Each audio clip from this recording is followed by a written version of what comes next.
Hi, welcome to the channel. I'm Jake, and this is our 2 cents, where we talk everything boxing, and everybody's entitled to their own opinion. What's going on, everybody? I want to welcome everybody to 2 cents After Dark, where we are going to be discussing whatever we want because it's 2 cents after dark. For those of you that are new here, or if it's your first time here, be sure to punch that like and subscribe button if you haven't already. This is my open panel show. We may start the conversation talking about boxing, but you just never know where the conversation might go. So it's one of those type of nights, one of those type of convos. Shout out to everybody that's joining me. I'm gonna let a couple of more people pull in before we get started. And I don't know, I thought about an interesting concept when I was over on Cam J Network today. Shout out to Cam J Network if you haven't already subbed to the plug. And we get into the Claressa Shields discussions. The Claressa Shields debate get heated over there, but it's a fun time. And I get it. I get it. You don't like Claressa. She loud, she ratchet, she be lying, she be doing this, she be doing that. I get all of that. I get all of that. But but I just be up there discussing the boxing. I just be talking about the boxing. And I be hearing people say stuff, and I'm like, they want to make fun of me. Like, you always defending. I'm not defending her. The stuff people be saying, it be egregious.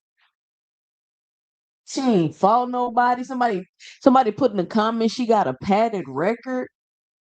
She's a 19-time world champion, 4-time undisputed, in 3 division, 5 division. How is her record padded? How is that a padded record? And then I thought about Jaron beat your ass Ennis. and how he kind of get the same crazy, n- uh, not based in reality type of hate. And I use hate loosely. You know how we talk on these YouTube streets. And it's just, I don't know. It's weird. It's like Boots the complete Claressa Shields, Jaron Boots is complete opposite. Male, female. Ratchet, loud, confrontational, gotta have attention, talk about theyself on one side. Gym rat, quiet, introvert, stay to theyself, trying to do what they gotta do to get fights done, easy going, easy to work with on this side. But the reaction from the people seem to be the same. Or am I tripping? But we're gonna chat about that a little bit later. That's just a thought I had. Is like what's up with that? But what you can say about both of these fighters is that they're exceptional. Their skill is exceptional. It's not a comparison, Paige. I'm not comparing. Matter of fact, it's not a comparison. I'm saying they the complete opposite. They're the complete opposite. It is a bad comparison because they the complete opposite.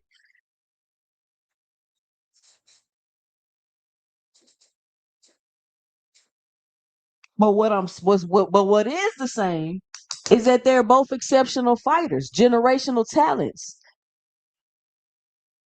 things we haven't seen since when for Boots. Maybe Roy Jones and Claressa, we've never. I'm not talking about how y'all feel about her emotionally, how she acts, she not classy. I'm talking about the boxing. We're talking objective truths today about boxing, not about feelings. We're not doing that. And I just wanted to run down some objective truths today, right? Just read off some numbers and things like that, just basic stuff. None people can argue with because it's just gonna be straight. It's just basic statistics that I looked up. That's all.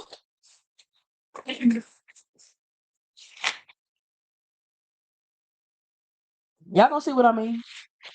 I'm gonna tie it all together. Y'all know how I do. But before we get started, because I want to let people pull up, I think it's an interesting conversation. It's 2 cents out the dark. Listen, if you've never been on the panel and you just want to come up here, chit chat, you ain't trying to come and debate and be doing all that, the link is in the chat. For people that's never been on the panel, this is your first time. You are welcome to click the link and come up here and we can chit chat uninterrupted. You ain't got to be nervous. You ain't got to be worried about none of that.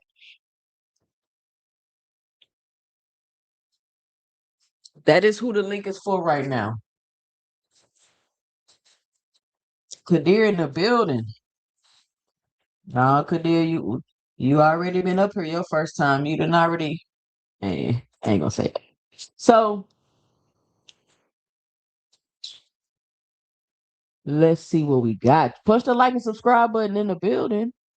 Where everybody pulling up. I'm trying to get my screens together. You know what I'm saying?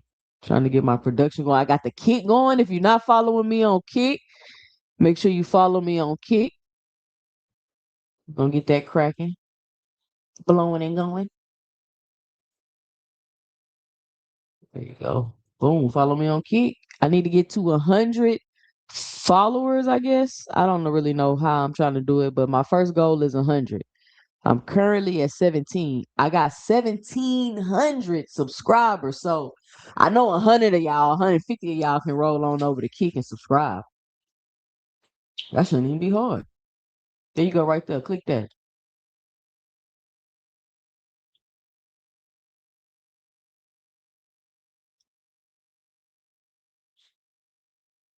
All right, so let me see, because I want to show y'all something.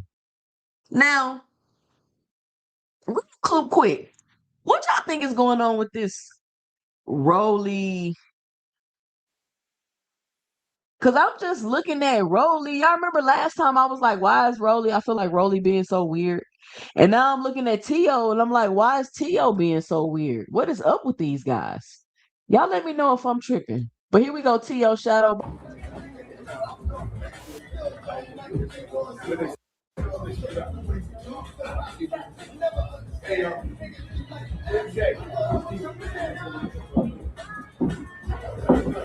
I had to mute it because I got the music playing. Let's do it again. Boom. How y'all think Tio looking? I mean, Tio just I want to say Tio looking sharp, but he just looks a little like lackluster. I mean, it's just a little short clip of him shadow boxing, but even when I see him in other clips working out, let me see. I got some more clips. What y'all think? I feel like it's just something not. It's just an energy that's not there for this fight. I just don't feel it. Like oh maybe I'm tripping. What y'all think? Because I already was telling y'all like Rolly is being weird. So I'm like I want to say I think Rolly gonna win the fight, but he acting kind of strange.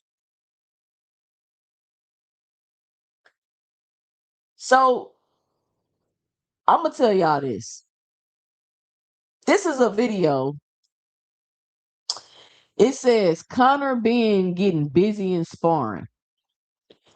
I'm gonna drop some bread on a first round knockout. I gotta see what those odds are looking like. And after I show y'all the spar, after I show y'all Connor being getting busy and sparring, maybe you gonna see why. This is Connor being getting busy and sparring, y'all.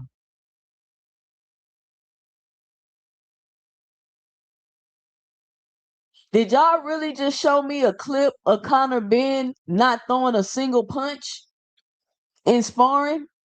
And then you captioned it Connor Ben getting busy and sparring? Let's look at that one more time, y'all.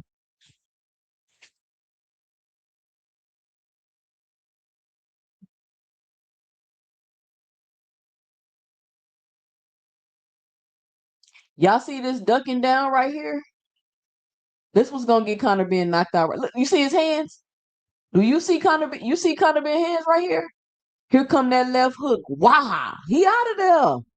Connor Ben is out of there. If you think you finna go in there and do this with Ryan Garcia, you are out of there, Connor Ben. You better hold the phone. If you think you finna drop your guard like this, I'm dropping some bread on the first round knockout. I'm dropping some bread on the first round knockout. All things say he think T.O. more locked in. I don't ever think T.O. locked in, to be honest with you. T.O., I've been done with T.O.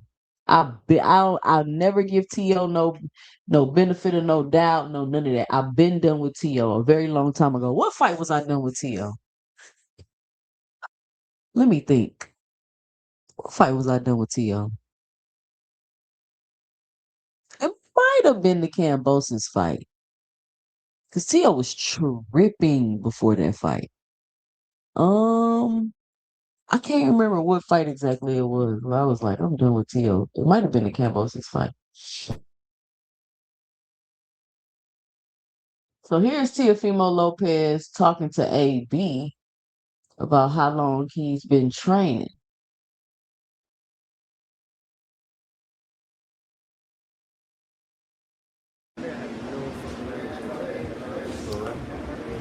I've been training for like since the Shakur fight. I went right back. I had to, and so I've been training for like 5-6 months. So they How want me to AB go looking at him? tomorrow. Today was the first day they seen like a bigger change. Well, yeah,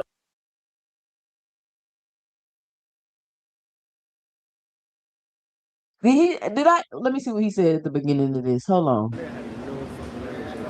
He said he had no energy. He said he had no effing energy at the beginning of this as he proceeds to say he's been training for 5 or 6 months. He overtraining. You been overtraining, Tio? Didn't I just say he looked flat? Like he ain't got no I just said that. He looked flat. And you probably looking flat like that because you've been training for 5 or 6 months in addition to whatever you was doing before the Shakur fight. You said right after the Shakur fight, you went right back to training. I just showed you the footage of T.O. and what did I say? I said T.O. looked flat. He just ain't got the oomph. It looked like something he missing. I just said that. And then he come on here and say he been training for 5 or 6 months, even longer if you count in the camp for the Shakur fight. So he runs the risk of being overtrained.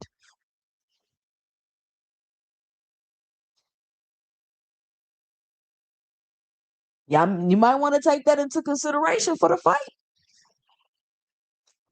T.O. overtraining and Rolly coming off a long layoff. I don't know how this fight finna look. I don't know how this fight finna look. That's crazy, T.O.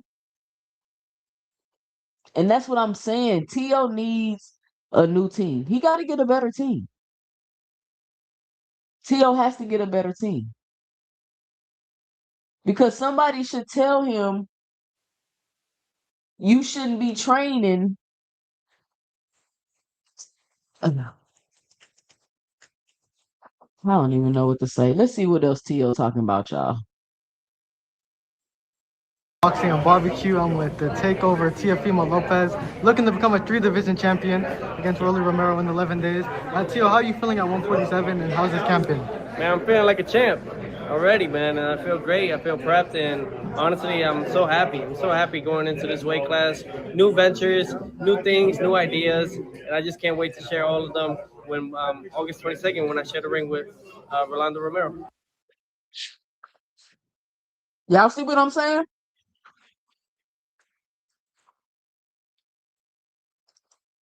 You see, like, it's something weird about them. About T.O., about Rolly. T.O. don't have that, like, y'all know how T.O. be acting. He just, I don't want to use the word docile because that's not what it is. But if anybody can think of a better word, I don't know. But what I do know is we haven't seen T.O. with no power since 35. He ain't stopped nothing. He ain't done too much, nothing with no power at 140. He didn't have that power like he had at 35. So now he's going to 47. And he fighting a hard puncher like Rolly. But Rolly coming off a long layoff. And T.O. is overtraining. So I don't know. This is going to be an interesting fight. See, Rozilla say docile, passive. Maybe passive is more the word.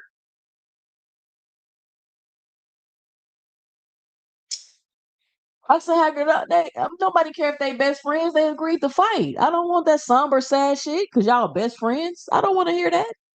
Y'all agreed to fight. If y'all best friends, it should be even more. Y'all should be even more mad at each other. Like y'all should be even more competitive if it's your best friend. Not docile.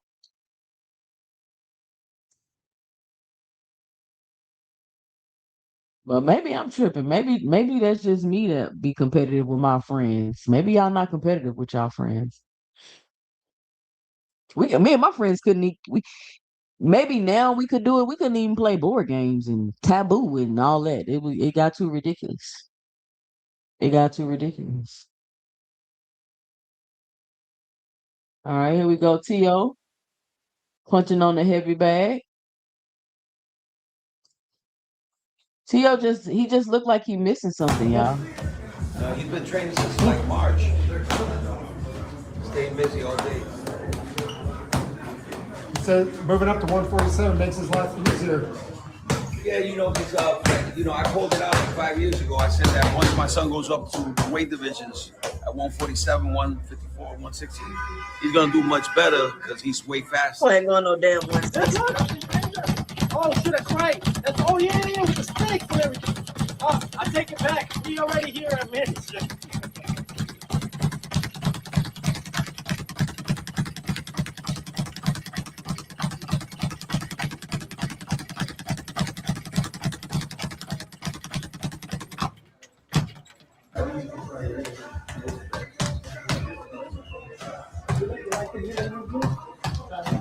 No, sin, submissive is not the word I was looking for.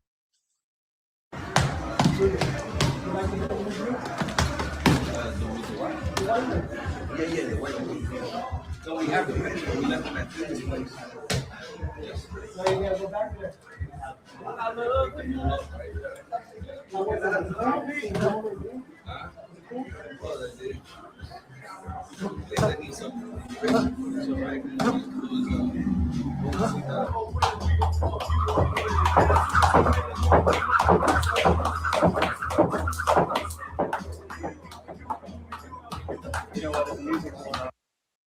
Gotta mute it with the music.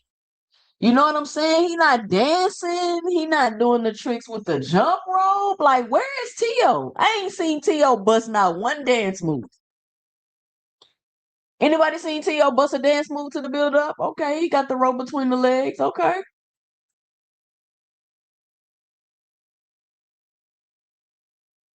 I mean, he didn't look too bad hitting the bag. He looked like he got some speed.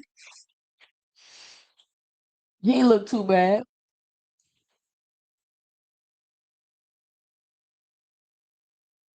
I don't know. He just ain't giving. He just T.O. not T.O.ing. He just not giving T. He just not T.O.ing. He not his like corny regular self. Maybe he matured, grew up. Maybe that ass whooping. You know what I'm saying? Had him rethink a couple things. I don't know. D Free say if he been training for 5 or 6 months, his body gonna break down in the fight. You heard him say it, D Free. He said he had no energy. Having no energy for sure is a sign of overtraining. And I just was saying how sluggish he was looking. Stillmatic, let me get you a wrench. I don't know why you ain't got no wrench. Let me get you a.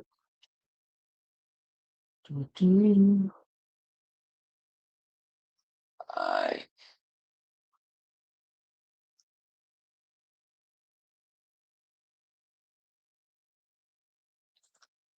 Man, he did get beat by Cambosis, but that's because he let that big ass giant dude, 400-pound dude, punch him in the stomach like a ridiculous person. I don't know why he would do that. All right, so let me see what else we got with T.O. Here we got T.O. punching on the heavy bag.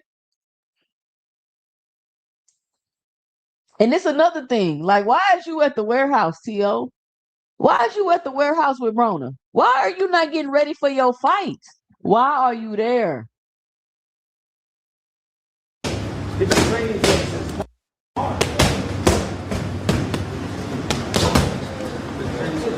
Yeah.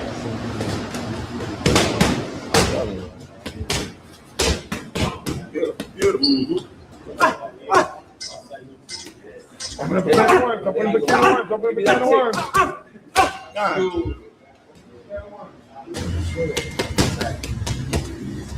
That's what they like about us. Yeah, there you go. Do your trick, Bobby. Catch the roll. Catch the roll. Okay. Okay, that was a little T.O. He threw a little T.O. dazzle in it. He threw a little T.O. dazzle in it. It's still giving that was a little bit more energy, but it looked like that took a lot. It looked like that took a lot.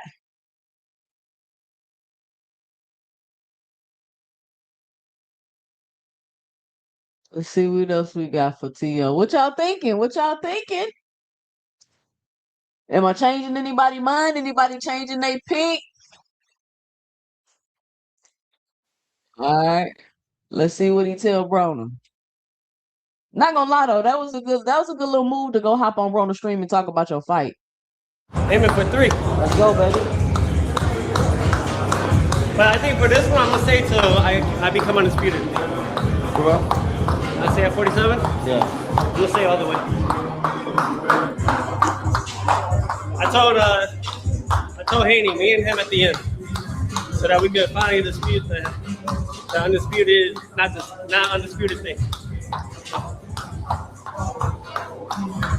Well, so it's Rolly, Haney, Garcia, Garcia, and Liam Parr. Damn, Tio think he finna beat Rolly? Hell no, I'd rather see Rolly and Devin. I don't want to see no Devin and Tio. Tio, go sit down.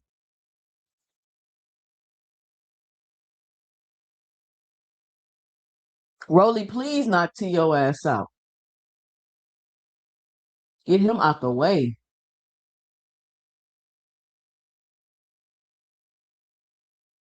Boy say he going for undisputed.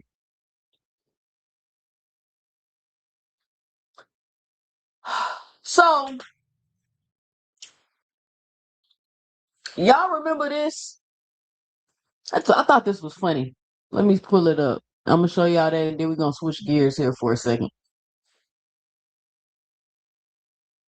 Y'all follow D Free on Kick. We going and growing over there. We going and growing. D Free be on there in the morning doing film study and breaking down fights.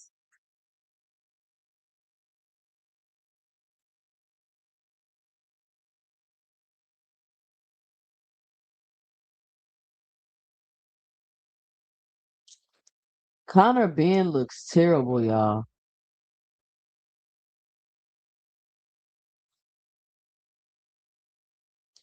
Okay, do y'all remember this guy?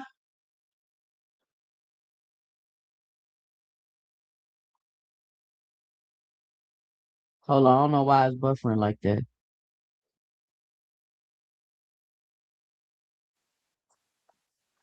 What is marketability? Exactly. Is it bums on seats? Is it someone that can sell pay-per-views? Is it someone that's got, in today's world, a bigger social media following? Does that even really mean anything when it comes to boxing? Mr. George Foreman. George Foreman. No, That's horrendous. how? That's horrendous. Did you ever have a George Foreman grill? No. Did you? I don't recall. What, because he can sell grills, all of a sudden he can fight? One of the biggest fights of all time, Rumble in the Jungle, Kinshasa Zaire, Muhammad Ali, George Foreman. It's not in the top 10. Excuse me. It's not in the top 10 of, money-making pay-per-views. Had it been today's market, it would have been. Yeah, that's because of a certain guy called Muhammad Ali. Muhammad Ali could have fought Joe Fraser there. He could have fought anyone. Ali, Boumaier. I never heard anything about Foreman. Yeah. That is all Muhammad Ali. I think he became heavyweight champion. Yeah. The oldest heavyweight champion in history, mind you. Yeah. And they all wanted to fight George Foreman. Yeah. And then they wanted to give it to Hulk Hogan. Hulk Hogan said no. George Foreman said, I'll take it. And he made more money from the grills than he did in boxing. There you go. Yeah, which says to this conversation, marketability in boxing, he isn't top. He sold more grills than he did fights. People knew the Yeah, but name. specific to boxing. Yeah, because people are Not like, grills. with George Foreman, the heavyweight champion, that's his grill. I'm going to buy that. There you go. See, I got you Okay. there. No, No, you you didn't. didn't. It's almost like banging my head against the wall, this one. Now, I seen this video and I played it on the show before it really went viral. After we reviewed it on the show, it went crazy viral. Everybody was talking about on X. Everybody was clowning this dude, saying how ridiculous of a statement that was, how disrespectful that was to George Foreman. They clowned this man so hard on the internet that they forced him. They forced Oladipo to go on vacation. Let's hear what he has to say for himself, because he had to come on here and really break this down and explain why he said something so egregious and outrageous that it went viral and had boxing Twitter in an uproar. Y'all let me know if y'all buying it.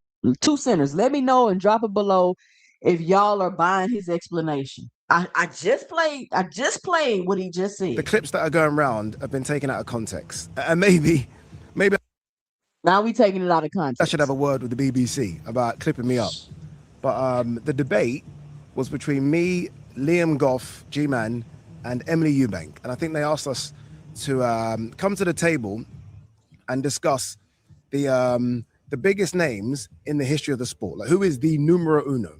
And I think Liam picked Foreman, I picked Muhammad Ali, and I think Emily picked Mike Tyson. I can't remember. We filmed this about 3 months ago. And in that debate, by me picking Ali, there's probably a little bit of me putting Foreman down, which obviously I regret. But I was just sticking up for Ali. I was like, of course it's Ali. And you're having that debate, right? and that was it. If you watch the full 30-minute video, which I'm guessing a lot of people haven't done, you probably understand a bit more context as to what I was saying. If you've just watched a 60-second clip and people then decided to clip up that, you can make up your own judgments. It's just mental, innit? Sometimes I just find it crazy. I'm out here, I'm enjoying myself, I'm taking a bit of a break.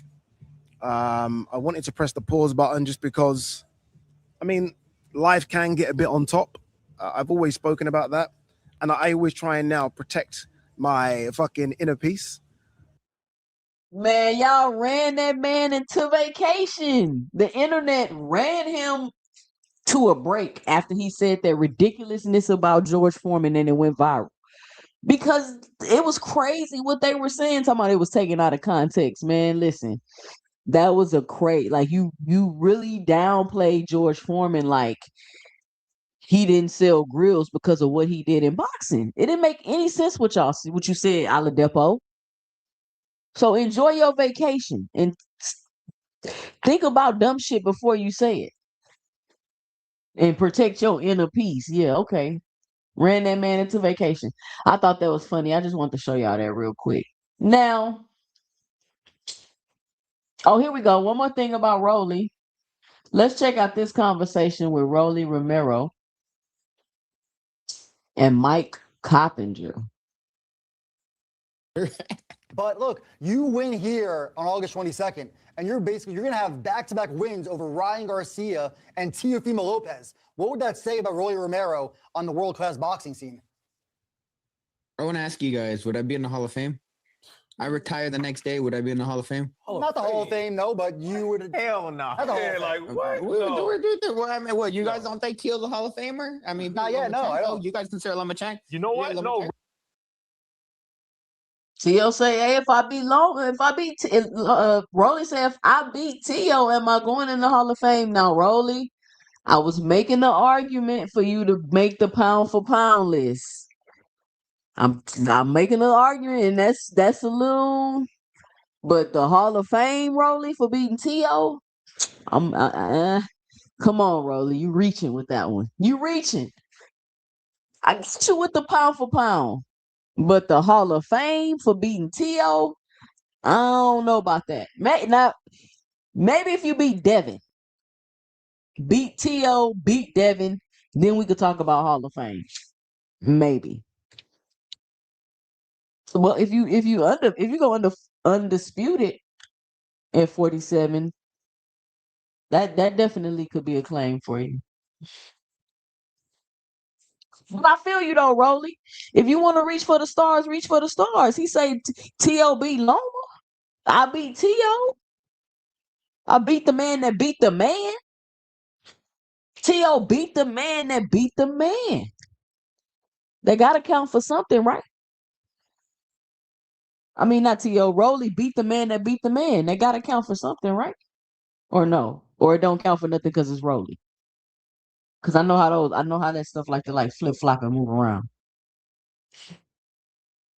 So I came across a very interesting conversation that I wanted to cover on here. And I'm probably going to drop the link in about 10 more minutes. Listen, we got 34 people in the building. If you've never been on the panel and you would like an opportunity to come up and speak uninterrupted, you don't got to argue with Boxing Hacker. You ain't got to get cooked by Juke. You ain't going to have nobody up here. It's just going to be me and you. Your first time up. You can click the link and you can come up. You got about 10 more minutes left. I'm leaving the link open for newcomers the first 45 minutes of my show. So, if you would like to come up here, this is the altar call like at church. The doors of the panel are open. I know it's one. I know it's one that want to click that link and come on the panel and speak I'm talking to you.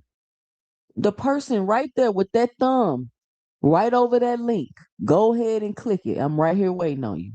Go ahead and click it.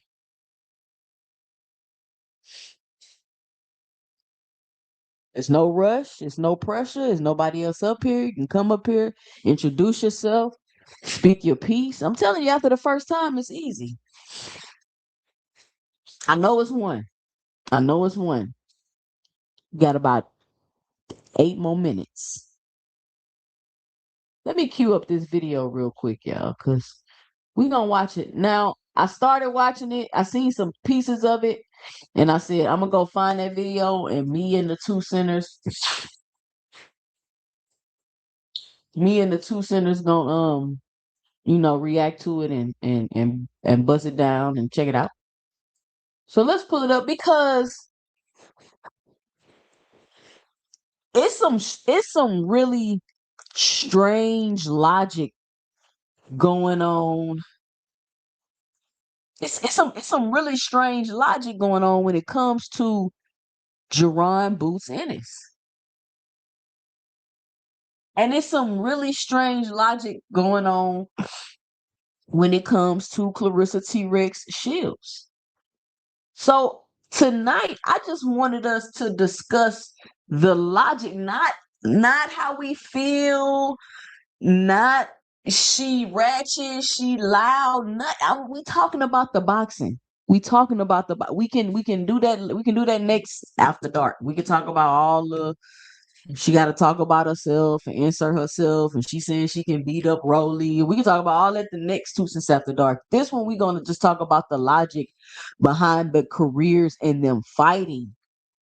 That's what I want to discuss tonight. So let's cue up the video.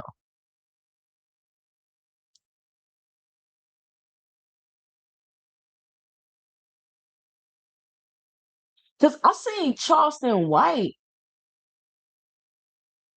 I seen a clip of Charleston White, and he brought up a point, and this ain't got nothing to do with boxing, but he was like, how come nobody on Lotto head like they on Claressa head, and Lotto a side chick pregnant by a married man? But anyway, this is some Charleston White was talking about. If I find the clip, I'll play it for you. All right, here we go. Let's see. This is Breadman and Sean Zattel talking about a possible fight with Boots and Terrence retired Crawford. He's gonna get better and more seasoned. So, I asked Terrence about it after the fight, and he said like the kid's a threat to anybody. He's fast, he's powerful, reflexes, ambidextrous, but I'd be 10 steps ahead. And so I took that as Terrence saying it's between the ears that would separate us. It's not below the shoulder. It's not below the neck. Below the neck, we're just as good. And in my opinion, Boots may have something. You should be 10 steps ahead. Terrence, you a decade older than him. You've been a professional longer than he have. You got more fights than he do. You should be 10 steps ahead. Terrence, you the best fighter in the universe, and you've been doing it longer. You 3 times undisputed. But the problem is you only want people to know that and to believe that. But it's people that don't believe it is what you're having a problem with, and you ain't gonna do nothing about it to prove it. That's what I think. He's over Terrence Crawford below the neck. But what do you think about just comparing those two and how that fight would ever go, even if it never does happen or in the slight chance it ever does happen? Oh, man, that's a multi-layered question. For one, let me preface it with this, Sean. I'm going to answer your question because I respect you, but I want to preface it with this. I wish that Terrence and Boots, I never seen like when Floyd was leaving and Terrence was rising up. I mean, that's what I'm saying. Like, this fight really don't even make sense. And I've been saying that this whole time. Like, I'm not I gotta see Boots Bud fight. Oh, Bud Duck Boots. I don't feel like that they just absolutely have to fight. They're like, seriously, damn near a decade apart, a generation apart. My only issue that I'm having is not with whether Bud ducked or if they should fight or not. It's the fact that you're retired, you calling them out, you saying you want to fight them, but the whole while you was active, you were saying how you didn't want to fight them. You got stripped because you didn't fight him. You said he ain't bring nothing to the table. You said, that's my only challenge I'm having with this. So, and the way people are talking about it as if Boots is the one that dodged and dipped Crawford, when people literally watched him say out of his mouth he's not gonna fight him, he don't want to fight him, seen him get stripped. They literally seen all of this and still will say that somehow Boots never wanted to fight Crawford. Becoming your mandatory, that's the closest thing I can do to forcing you to fight me, is being your mandatory. But let's listen to this. It was like never really talks to them fighting, and I feel like that because of these talks and stuff, I feel like that one of them is going to like kind of like snap and just say, you know what, let's just fight. And I've personally been trying to respect Crawford's retirement. You know what I mean? Because he said he was done, and that's just that. And I respect that. I feel like that he's done enough. He's one of the best fighters to ever live. And and when people, he's so competitive. When people keep bringing up Boots to him, eventually he's going to like, his competitive nature is going to take over. And I kind of wish that, that they could just, if they're not going to fight and Crawford is retired, just kind of just like leave it alone. But it just seems like that it's like it's for whatever reason, people are fascinated with this fight. I want to respect Crawford's retirement. That's why I don't like talking about it. But I'll answer your question in my own way. I do feel like that Boots is the Jordan of the 80s and Crawford is the Jordan of the 90s. I feel like that somebody actually took that as an insult one time that I said that about Bud. And I'm like, Jordan won 6 NBA titles in the 90s. I can't believe you would take that as an insult. I look at Boots as, let's just say if they were both people. That just goes to show you that anything you say about Bud is an insult. I just want to throw that out there. That somebody paid to kill people, right? I look at Boots as more of a hitman and Crawford is more of an assassin. You seen the movie The Mechanic? I haven't. With Jason? Okay. So the Terrence Crawford, if they say, hey man, that guy right there, he's screwing up our business, we want him eliminated. Crawford will find out where he drinks his coffee, and Boots will say, okay, what time is he gonna be at the coffee shop? And he'll walk in and blow his head off with a shotgun. He's dead both ways, but they go about it in certain ways. But Crawford is a more patient fighter. He's just more calculated. He's more patient. Crawford takes time, he just goes on. He might. So they just go about it, retirement. And I really think that that not you at all, but just overall, like the media is making a rivalry out of two fighters that's never gonna fight. You know what I mean? And I think that's. Can somebody tell me how the media is making a rivalry out of two fighters that's never gonna fight, when just 3 short weeks ago, maybe a month ago, maybe a little longer, Terrence Crawford was just yelling in his phone that he would knock Boots the fuck out and he would have ended his career? Can somebody tell me why this quote unquote rivalry is being placed on the media when Bernie the Bottom sit on the internet and talk shit about Boots? When Bo Fat Mac sit his self, I'm just trying to be nice, on the internet and talk shit? How is the media doing that? Can we get some accountability somewhere? Can somebody just say that they just been talking shit and antagonizing Boots? Can anybody admit that or no? Can anybody admit that Bud retired Crawford, Bernie the Bottom, and Fatback Bomac been over there antagonizing Boots, talking shit, and then being like, oh, it's the Boots era, it's his time, and then talking shit like they think I don't see what they doing. I see what they're doing, and I'm pointing it out to y'all, but y'all not gonna see it till next year or 2 years from now or whatever, because y'all ain't gonna listen. Y'all gonna say I'm hating. The same old rigmarole, the same cycle every time, only for me to be proven right at the end anyway. So they're throwing rocks and hiding their hand, and then they're trying to blame it on the urban fans and the media. No. No. It was already a fight people wanted to see before you retired.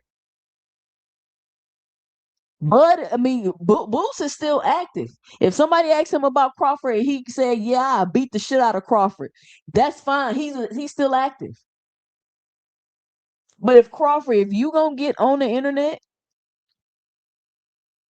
with your passive aggressiveness that you got going on, yeah, I peeped it. With your slick, sly, underhanded comments, continuously got to throw yourself in the mix, saying what you would have did. You doing post-fight interviews after Boots fight Xander. I'm seeing all of this. And then people steady want to get on here talking about it's the media creating a rivalry. The media ain't creating nothing. It ain't no rivalry. Bud is retired. He not fighting him. That like it's not a rivalry. It's not a rivalry. Bud keeps sitting in retirement trying to give Boots instructions so he can come fight. Stick your left foot in. Stick your right foot out. And then you shake it all about. Now do the hokey pokey. Now turn yourself around. Yeah, then I'll fight you. That's what Bud is doing from retirement.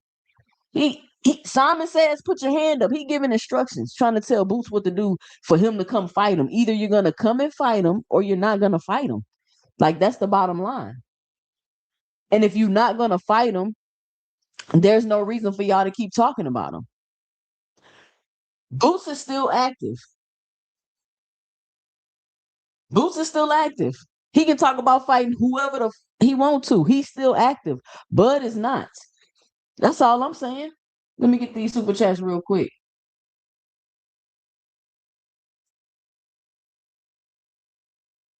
Ill Will with the $5 in the super chat. He says,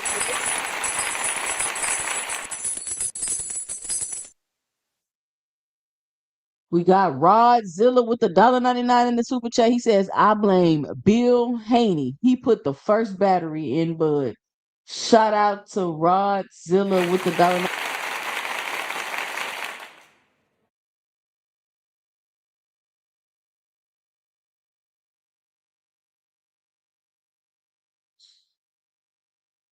It's a little bit unfortunate because I've noticed that Crawford and Floyd have become friends and they're the same amount of years apart that Crawford and Boots is. But for some reason, a rivalry is created out of Boots and Crawford, and it wasn't created. Why does Boots and Crawford gotta be friends? What?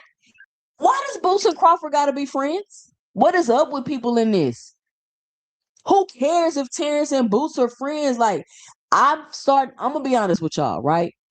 I'm starting to feel like people are getting emailed scripts because I'm hearing the same talking points over and over and over. Like the dude on the other interview, was that Tony Ayo Crawford was with? He was like, you would think like, you would be a mentor and like a big brother. Like, why does that have to be their relationship? Why does Bud and Boots have to be like, y'all? I'm not getting it. I'm not getting it. They don't gotta be friends.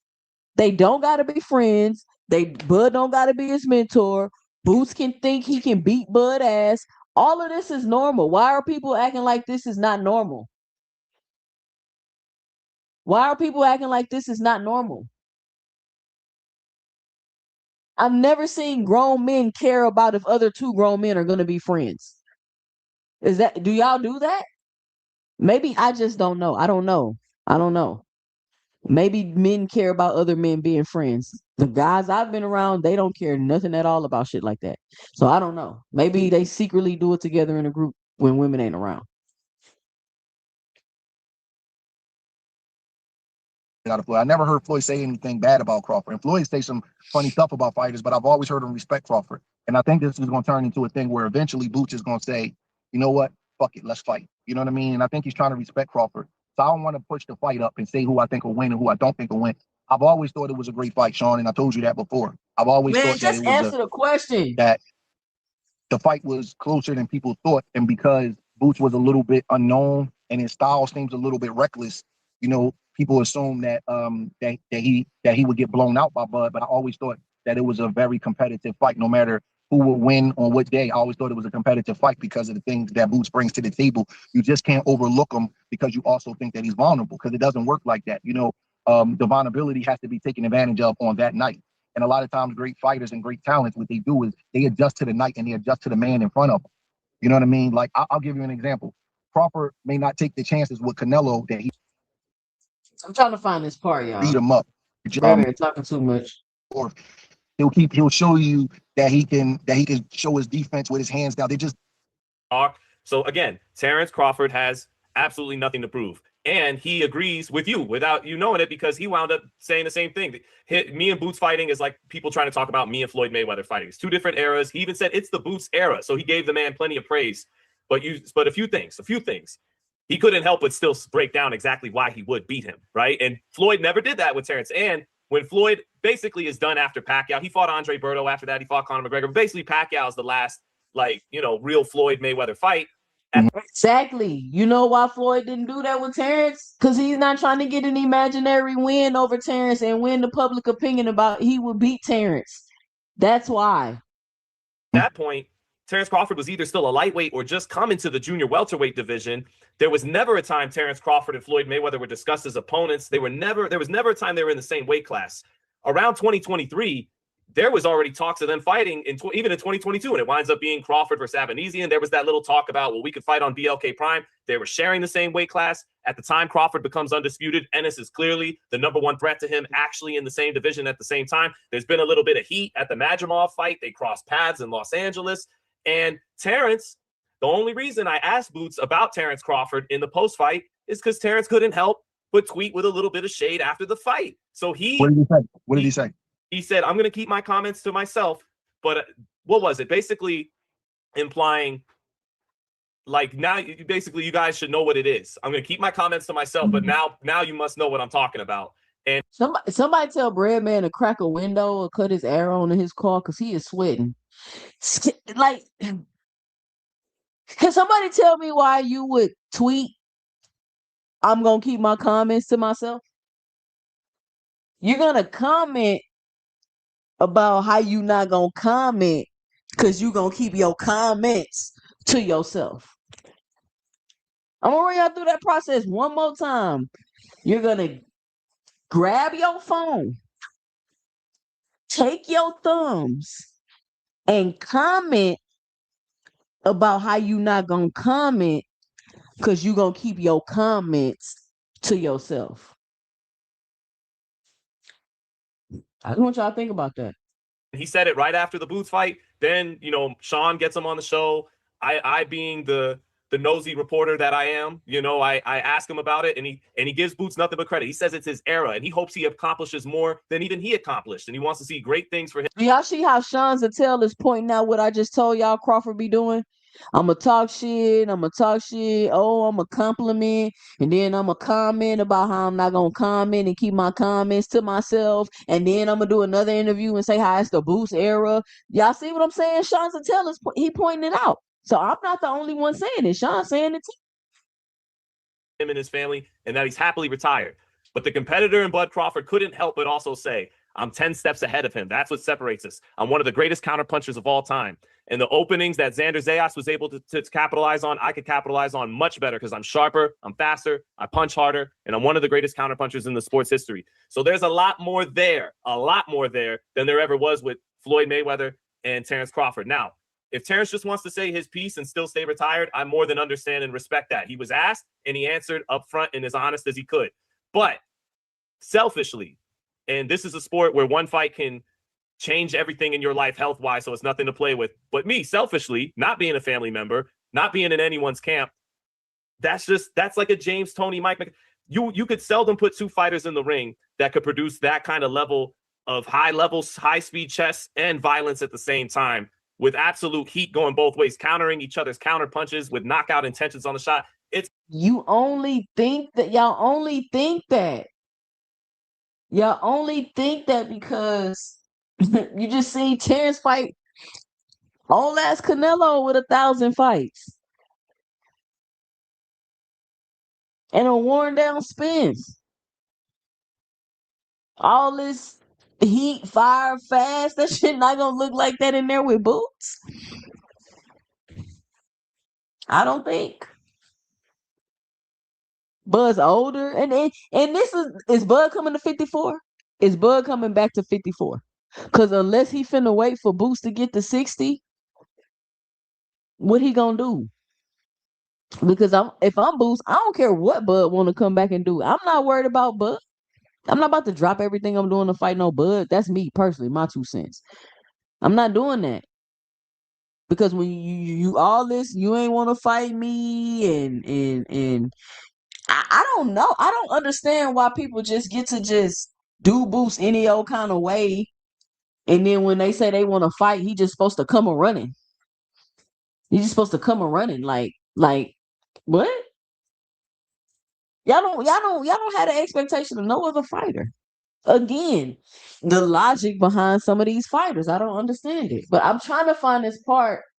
Hold on, y'all. Let me see if I can find this part because they getting on my nerves. Let me see if I can find the part that I'm trying to find. Let me see if I can find the part that I'm trying to find.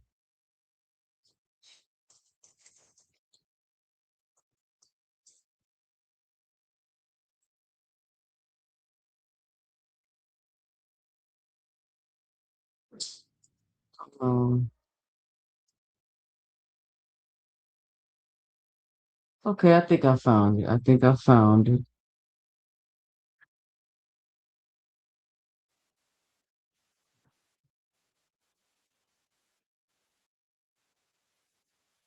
This Terrence Crawford fight. I pushed very hard. I wanted to see that. I wanted to see Canelo and Benavidez, and I wanted to see Crawford and Ennis. I wanted to see the young guys get their shot at it. I did favor Crawford, when he was active, and I did make a comparison. We talked about yesterday. I know you said Jaron to you is like 1980s Michael Jordan, and Terrence for the last several years is like 1990s Michael Jordan. And one I made about Jaron was I think Terrence is like Kobe Bryant, and so far. And I'm not ruling it out at all that ultimately. Hold on, I don't know this the part.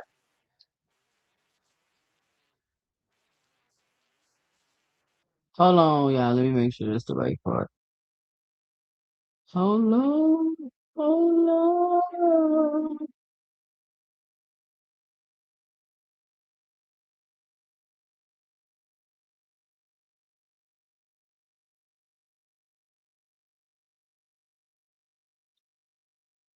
Hold on, y'all. I'm just gonna have to find it from another way, cause I don't have time to try to find this clip in this video.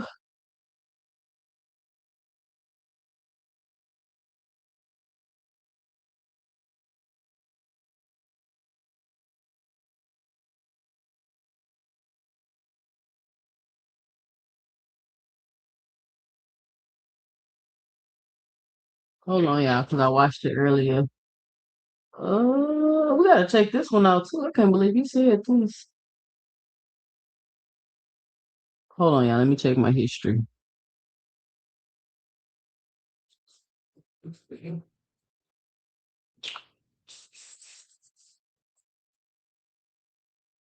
Hold on, hold on. Tim Bradley keep telling Crawford he better sit his old tail down somewhere. And then after we watch this video, I'm gonna drop the link.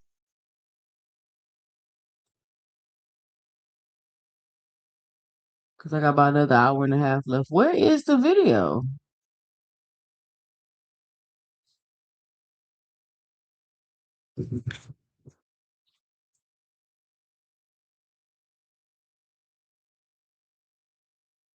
All right, hold on, y'all. I'm finna have to go look for it. I have to go look for it. Yeah. Let me just drop the link.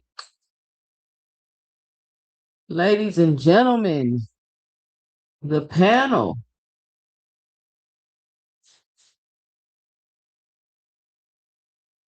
is now open. The panel is now open for everyone.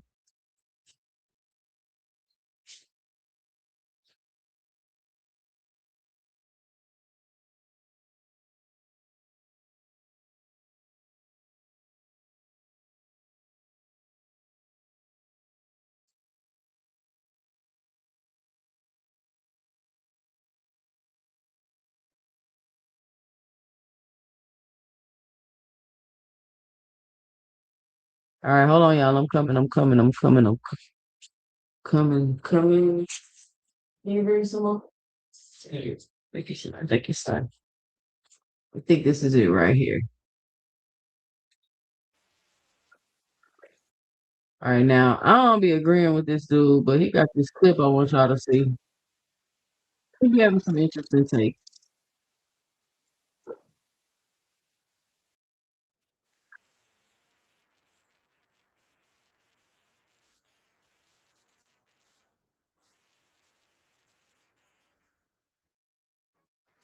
All right, here we go.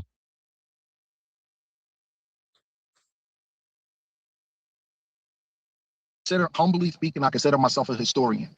I consider myself one of the few people in boxing who I can look at you on his phone. I don't have no Google or nothing, and you can say something to me about 100 years ago, and I will be able to 9 times out of 10 go back and give you an accurate answer.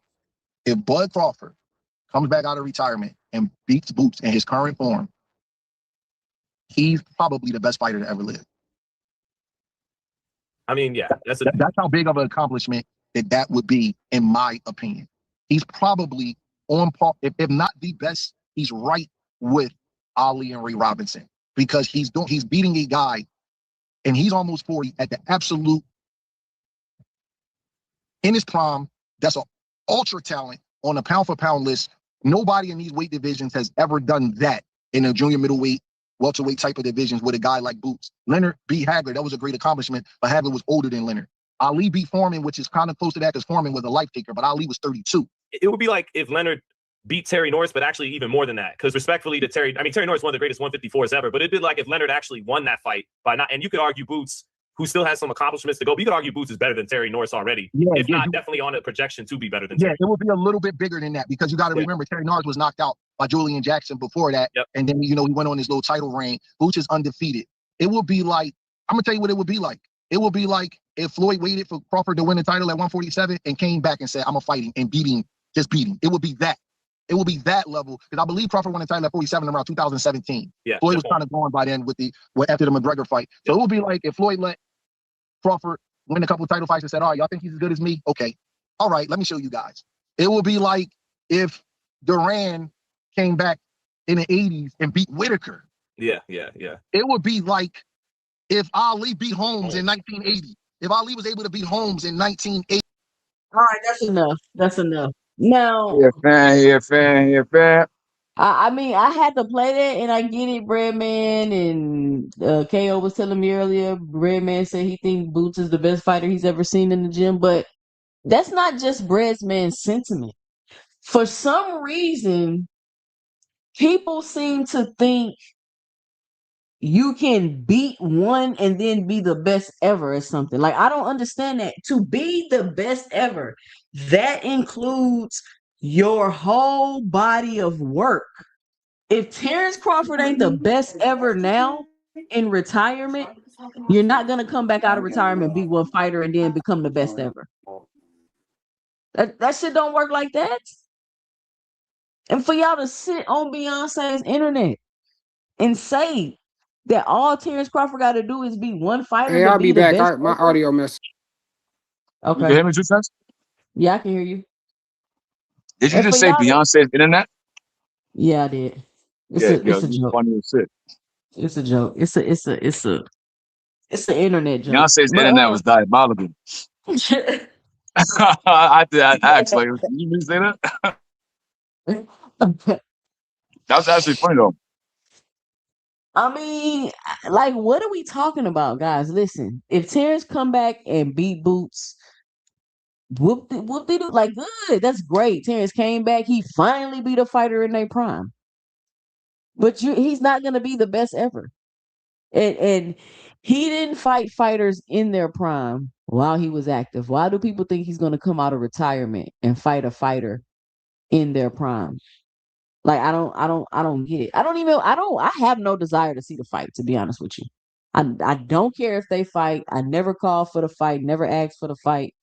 I always thought that they in two different eras. It ain't that big a deal. If they fight, cool. That'll be great. That'll be good. That'll be neat. But this whole thing that they keep trying to say the media is trying to create it, but it's Terrence trying to create it. Terrence is is creating this environment. It's not the urban fans. It's not the media. It's Terrence, Bernie the Bottom, and Fatback Bomac.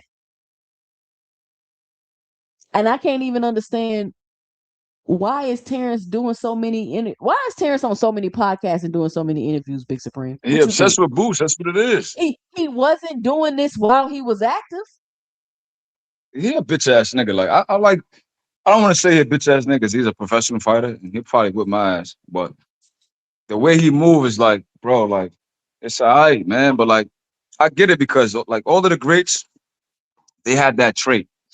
Only person I've seen that wasn't like harsh towards the younger guys was like Kobe Bryant. Like he put Giannis under the wing, Jason Tatum, Jalen Brown, Kyrie. Like he was like developing a bond and relationship with the young guys, showing them the the tricks of the trade, how to handle the league and stuff like that. But like niggas like Floyd Mayweather, Michael Jordan, Bud, even like Clarissa, like they like just natural assholes. Like they like competitive, like to their own detriment. Mm-hmm. And I felt like Mm-hmm. Bud in retirement is looking over his resume, looking over his career. Maybe he feels slighted.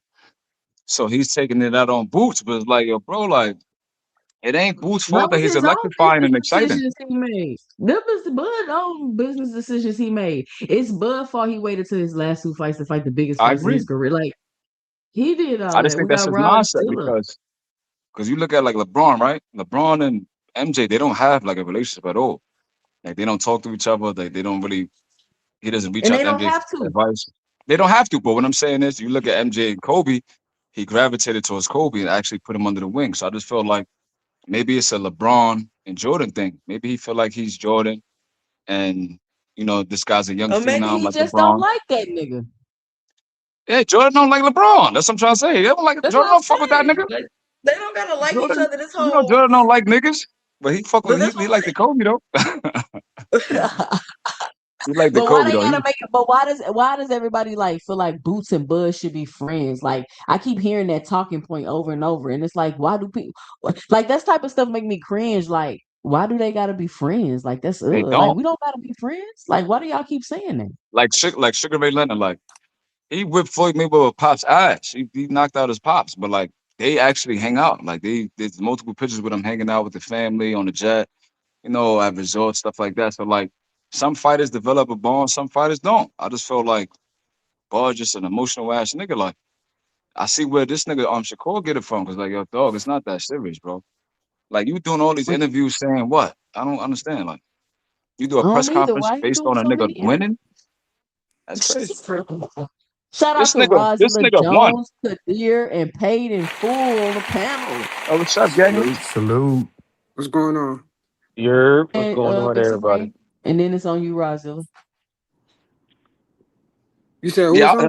I'm not playing with that. I mean, let the homies go. Go ahead, Rozilla. Yeah, salute 2 cents, man. That shit fun. I ain't never really peep it or pay attention like that. But that nigga Bud, he really did say, man, I ain't gonna say shit, but I'm gonna say shit. Let me get this off my chest real quick. He just a natural ass hater, and I ain't gonna lie. If somebody was a threat to my favorite fighter, I want their ass to be friends too. I'm gonna be 100. He's I'm gonna be not a straight. threat to him. He's not a threat to him, though. No, I'm Was saying like was I legitimately, I'm talking about like Boots. Like as far as the competition, we finna watch Boots smoke. I'm talking about run through dudes like Fundora. He ran through Zayas right now. Virgil, if we get that, he gonna run through with them three fights right there. Can't even like I wouldn't even give Bud enough juice because I'll give him Arrow and Canelo, but still, like we off the three guys I just named, these three dudes still, even if they lose to Boots, they're gonna be future champions, and it's still gonna be cream of the crop when it come down to it. So if he beat Fundora, he beat Boots, he beat he could still fight what's the name? Bakram, still fight Kelly. That's still gonna put him over Boots just with them names and the guys they didn't beat alone. So that's what put I'm who over saying. Boots? What you mean? Put who over Boots? I mean, that's gonna put Boots over Bud with Oh, them but how names come? How alone. come Mayweather didn't feel like this about Bud? How come Mayweather wasn't like, oh, you get what I'm saying? Like, how come? I don't know. I've never witnessed this. Maybe Big No, I Supreme get or what you're Juke. saying. Maybe Big Supreme or Juke got some historical context where they can The go only thing back I could think of is 93 Roy Jones years. and Floyd Mayweather. Like Roy Jones hate Floyd Mayweather. It's like the same thing. Yeah. Like every He time said Roy But get a all. chance, I he think throws Roy shots at Jones Floyd. I think Roy Jones hate Floyd on some I just think you a bitch type shit though. He says all type of shit about Yeah. his resume, the way he moved, stuff about like the comments about the black community with Floyd. Like I just think he don't like Floyd at all. Like I mean, that's the vibe I'm Yeah, I Yeah. getting just from don't think Yeah, Barber. he But Floyd. Mike Tyson was the same way towards Floyd.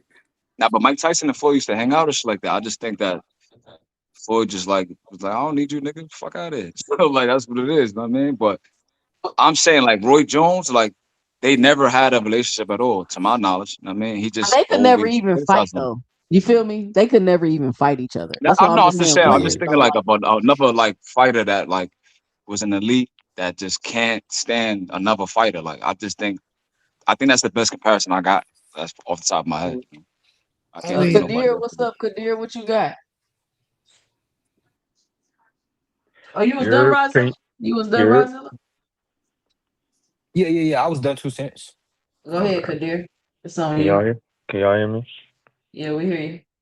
Y'all think if Boots was like trying to be Bud buddies, which like if he was trying to be friends with Bud and he looked up to Bud, you know what I mean? Bud would be doing all this because I really feel like maybe it's Boots is he's in his own lane. He not really giving Bud the attention. Every time Bud say something, Boots is like, man, he retired. I ain't really worried about cuz. And then he doing his own thing. And I guess combined with, you know, Boots is actually fighting young fighters in their prime, and that's something Bud never did. So you think it's that? What y'all think?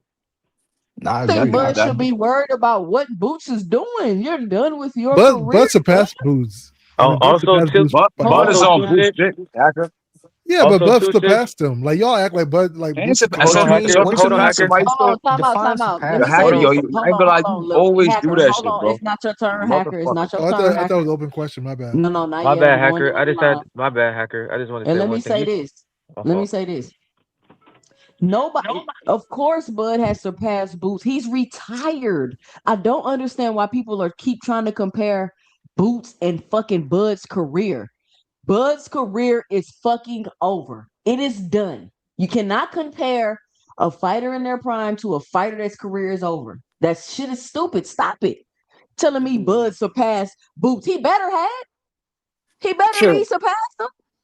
He retired. What are we talking about? For It's not. real. They're not. There's no competition in between their careers, y'all. Like I don't know what's this. Oh, we gotta keep holding Bud up with. I don't know what it is. He's accomplished. He's already did everything. Of course, he Jealous. surpassed Boots. Of course, he got more accolades than Boots. Of course, he's fought better competition. Of course, he's done all of that shit. He's done.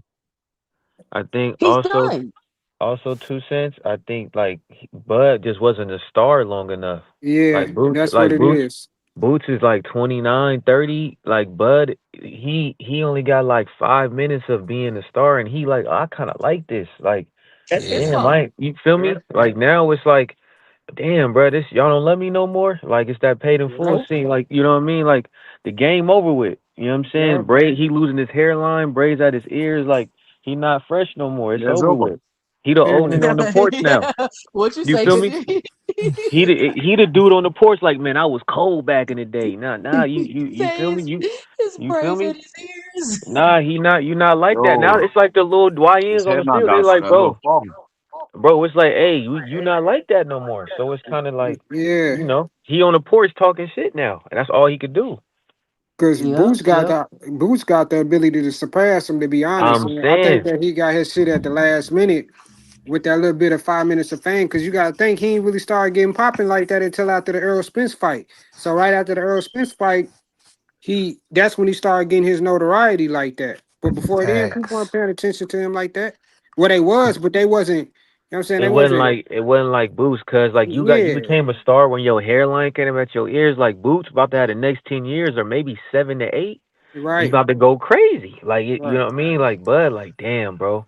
I wish I would have did But it that's like that. Bud own fault, bro. And that's I his mean, Yeah. jealousy part. but That's that's jealousy, if. though. That's like if. Like you gotta see it happen first. Y'all act like it already happened. Oh no, it's bound to happen, bro. Yeah, Within we saying What? it's two bound to years, happen, or he has a it's a better given, chance of bro. it. It's You a know what I'm I given. saying? mean, catch That's up to why I Bud. say niggas hear Bud's what pretty they want far to off hear. now. Everybody heard the same He thing. only This nigga just he had to don't be gotta the do too much to catch up to Bud, nigga. It's a Hold on, good it's Bud's a on name paid though. in five-time full. already lineal Hold champion, on, bro. What Boxing are you Hacker. talking It's about? not just hold on, y'all. It's on paid in full. Boxing Hacker, you have to pay in full. Go ahead, paid in full. Yeah, I was just gonna piggyback off of bro was just saying. It wasn't. I just feel like he got his shine too late, and like I said, it's always people say that Boots ain't really been doing too much outside of recently. When they ask him about Bud or whatever, he say shit he easy work. It's always boxing related, bro. But for some odd reason, Bud got a bro. It's just like it's competition to him too, I guess. But it's on some jealous shit, bro. Cause if you're not in the game boxing, like what is the point of him saying what is that gonna do? Him saying your name is gonna do what? Because when you had the opportunity to fight him, you used another excuse on why you didn't want to fight him. Then you fucked around and got stripped. So I don't know, bro. It's just a lot of jealous shit, bro, when it comes to Bud, especially when it And comes keep to on him. making up stories why y'all didn't fight. Like, Yeah. stop it. Yeah, and that's the bullshit part about it. Like niggas like we don't got receipts about when shit happened in the context of when it happened, bro. Like you always go back to talking about some he had his opportunity. No, the fuck he didn't. Never it was never a contract that was sent from Bud's side. Boost And now, always said that he was open to fight Terrence, but it wasn't the same energy wasn't reciprocated. So I'm gonna leave it right there. go ahead, Boxing Hacker. Yeah, what's up, 2CENTS? I don't know what people are talking about. I don't see how Bud can ever be jealous of Boots. Bud's career surpassed Boots by far, not by a little bit. Not like they're neck and neck. Bud is a 5-time lineal champion, 3-time undisputed champion. Boots is just 2-time unified. That's it. Like the biggest fight of his career was literally Xander Zayas. Like that's literally it. Like not to say that's small, but in relative to what Bud has accomplished, it is small. Bud right now, you compare him to Well, somebody I like just said, huh, Boxing Hacker. huh? Sure. That's What you why I heard ain't it, gonna kid. say. You I'm gonna just let him have you it. compare Bud Crawford to somebody like Ray Robinson or Floyd Mayweather. Bud's up there now. Like he's done big stuff. Like he's literally up there. What the Like fuck Sugar do Ray that got Robinson. to do I with think hate, man? to be honest with you, I think Bud's already surpassed Sugar Ray Leonard. You know, Bud has way more knockouts than Sugar Ray Leonard About to had kick this fights. nigga off of him. No, Man, let's get be this nigga real. the fuck, Wait, man. Yeah, Two he He cents. got I doing that. don't this on romanticize purpose. He over doing That's this what on I'm purpose. past fight. saying. Hold on, That's hold on, hold on. I Let don't him I don't finish, romanticize please. over Let him past fighters. finish, y'all. Let him I finish. don't Go ahead, romanticize Boxing over Hacker. past fighters, right? And the only way you can compare fighters from different eras is by stats, right? Because you don't know who will be who if they all fought each You other. getting off topic, Boxing Hacker. I'm gonna have to Yeah, pass it. but I ain't but trying to that's cut you who off. you compare Bud Crawford to. You can't really compare him to like Boots Ennis. So Boots Ennis and Boots Ennis is a great fighter. Not to say he's not, but Boots is still like he's still growing. Like Shakur Stevenson has surpassed Boots Ennis at this moment. what Some the people fuck don't. are you talking about? Yes, Shakur Stevenson is Let a him finish, Kate, please. four-time champion. Yes, 4 division champion versus two-time unified. Yes, Shakur Stevenson has surpassed. Shakur Stevenson is a top 3 pound He's for not pound. 2-time unified. You just lied, bro. That's what I'm You only saying. you only No, unified 130. but I mean, Boots Ennis is a 2-time unified champion. What are you talking about? Exactly. I'm Yeah, telling you that Shakur Stevenson Shakur a only did it one 4 division time, bro. champion. Again, I said Shakur Stevenson is a 4 division champion compared to somebody who's only 2-time unified. That's what I just said. I think being And Shakur 2-time Stevenson is unified is more top 3 impressive. pound for pound. So I take man. currently, Shakur Stevenson has surpassed Boots too. This is just being real. That's what I'm saying. Like No, it's not to that's say not being, that bro. That's Boots. That's not being false. real, bro. So Please, y'all, let him finish. it's not real that Shakur Stevenson, who's number 3 pound for pound, right, hasn't surpassed Boots Ennis, who's not even on the pound for pound list. He might be maybe like a lower tier, I think. I'm not even sure if he is, but Shakur is top 3. So yes, Shakur has surpassed him. Like, and it's I'm not to so say, fucking and it's not to confused say right now. that, it's not to say that anything's wrong. Boots is still growing in his career. Like, but to say that Bud's jealous of him, I think is a little bit crazy. And the fact that Bud calls him out and talks about him, I mean, that's what fighters do. All the fighters He's did not that. a Like, fighter. My He nigga, is he not. do that to only one fighter, bro. He don't do it yeah, to no because other fighter. guess what? But guess what? A lot of Boost's popularity is based off Bud Crawford. If we're Man, really All right, being we shut the gotta fuck, honest, pass the Nigga, you mic, man. if lying. y'all. we're You really Get him lying. being out of here, Land honest, bro. your plane, Hacker, so I can pass the mic. Go if we're ahead, really Hacker. being honest about Boost Get him out Ennis, of here, bro. a lot of his popularity was based off Bud Crawford. You lying, bro. This Stop. nigga A is lot of Y'all, the lying. reason please why let him when finish. Just when let him Bud talk Crawford and so Earl we can Spence were pass it to fighting, Thomas. that's when people were talking about. Oh, I wonder what happened with Boots. Boots is also a switch hitter. What made him so magical when he was a switch hitter? Because Bud Switch was a switch hitter. hitter that was very accomplished. So we're like, whoa, what blood flop boots? You know, he already beat All EJ. right, all right, nigga. So That's that's it. and I'll land Thomas right there. Turner, nigga. Sweet to you guys. It's on you, Thomas. Well, you know, Bud also got a couple of more accolades. He's a one-time player hater, so he's got that. He's an undisputed player hater on top of that. That nigga's a three-time glove cheat. That nigga also is a three-time blood doper. So you know what I'm saying? You could add some more accolades to them accolades you use. Bottom line is Hater is crazy. for sure. The two things that was said that I think resonate most is the 5 minutes of fame and then the opportunity to fight. So within the fact that, you know, nobody really say his name. Look, the nigga even from the shadows is talking about say my name like he the fourth member or the fifth member of Destiny's Child. Nigga, why would you have somebody come and say your name when you happily retired and you done did what nobody else in the sport has ever done? So clearly you mad because there is still the chatter that nigga wanted to fight you and you didn't fight him.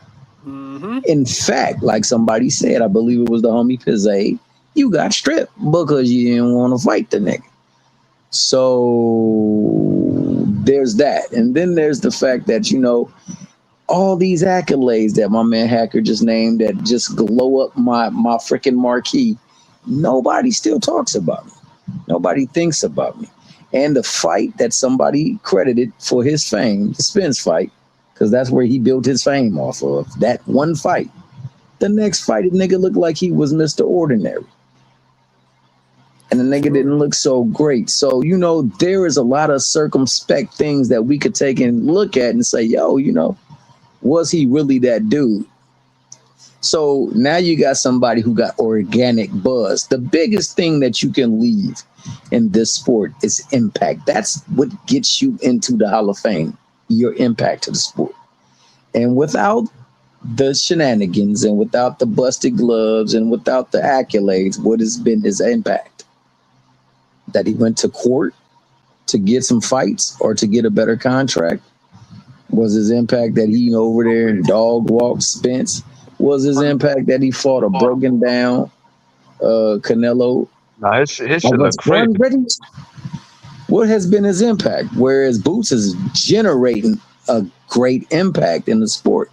People rocking with him organically. I think to me, the fact that that fight was never done or settled, it lingers and leaves a bad taste. The fact that Boots is getting talked about more in his early career than he has in his entire career leaves a stain in the fact that, you know what, his impact has been what? That's why he be say my name. But on that note, I digress. Hold on, I'm gonna pass the mic to you, Ill Will. It's on you next. But I don't understand why Bud is cares. Why is Bud? Didn't he just make $100 million fighting Canelo? Like, why are you worried about this? You made your money. You got 30 belts and 6 fights. You the best fighter in the universe. Like, I can't understand why somebody as accomplished. I can't understand why somebody as accomplished as Bud and retired. Not only are you accomplished, but you accomplished and retired. No, sir. This is a video I'm about to play because I told y'all the man Bray started his ears. Did you think I was making that up? Nah, his shit look crazy. What happened, bro? Retirement not treat him good, huh? Stressing, bro. That's them roids. That snack. Hey, 2CENTS, before you go into that video, you just said something else that has to be added to it. The nigga really got all his belts and, like you said, 6 fights. To make him freaky. That's not true. Come on. It is true.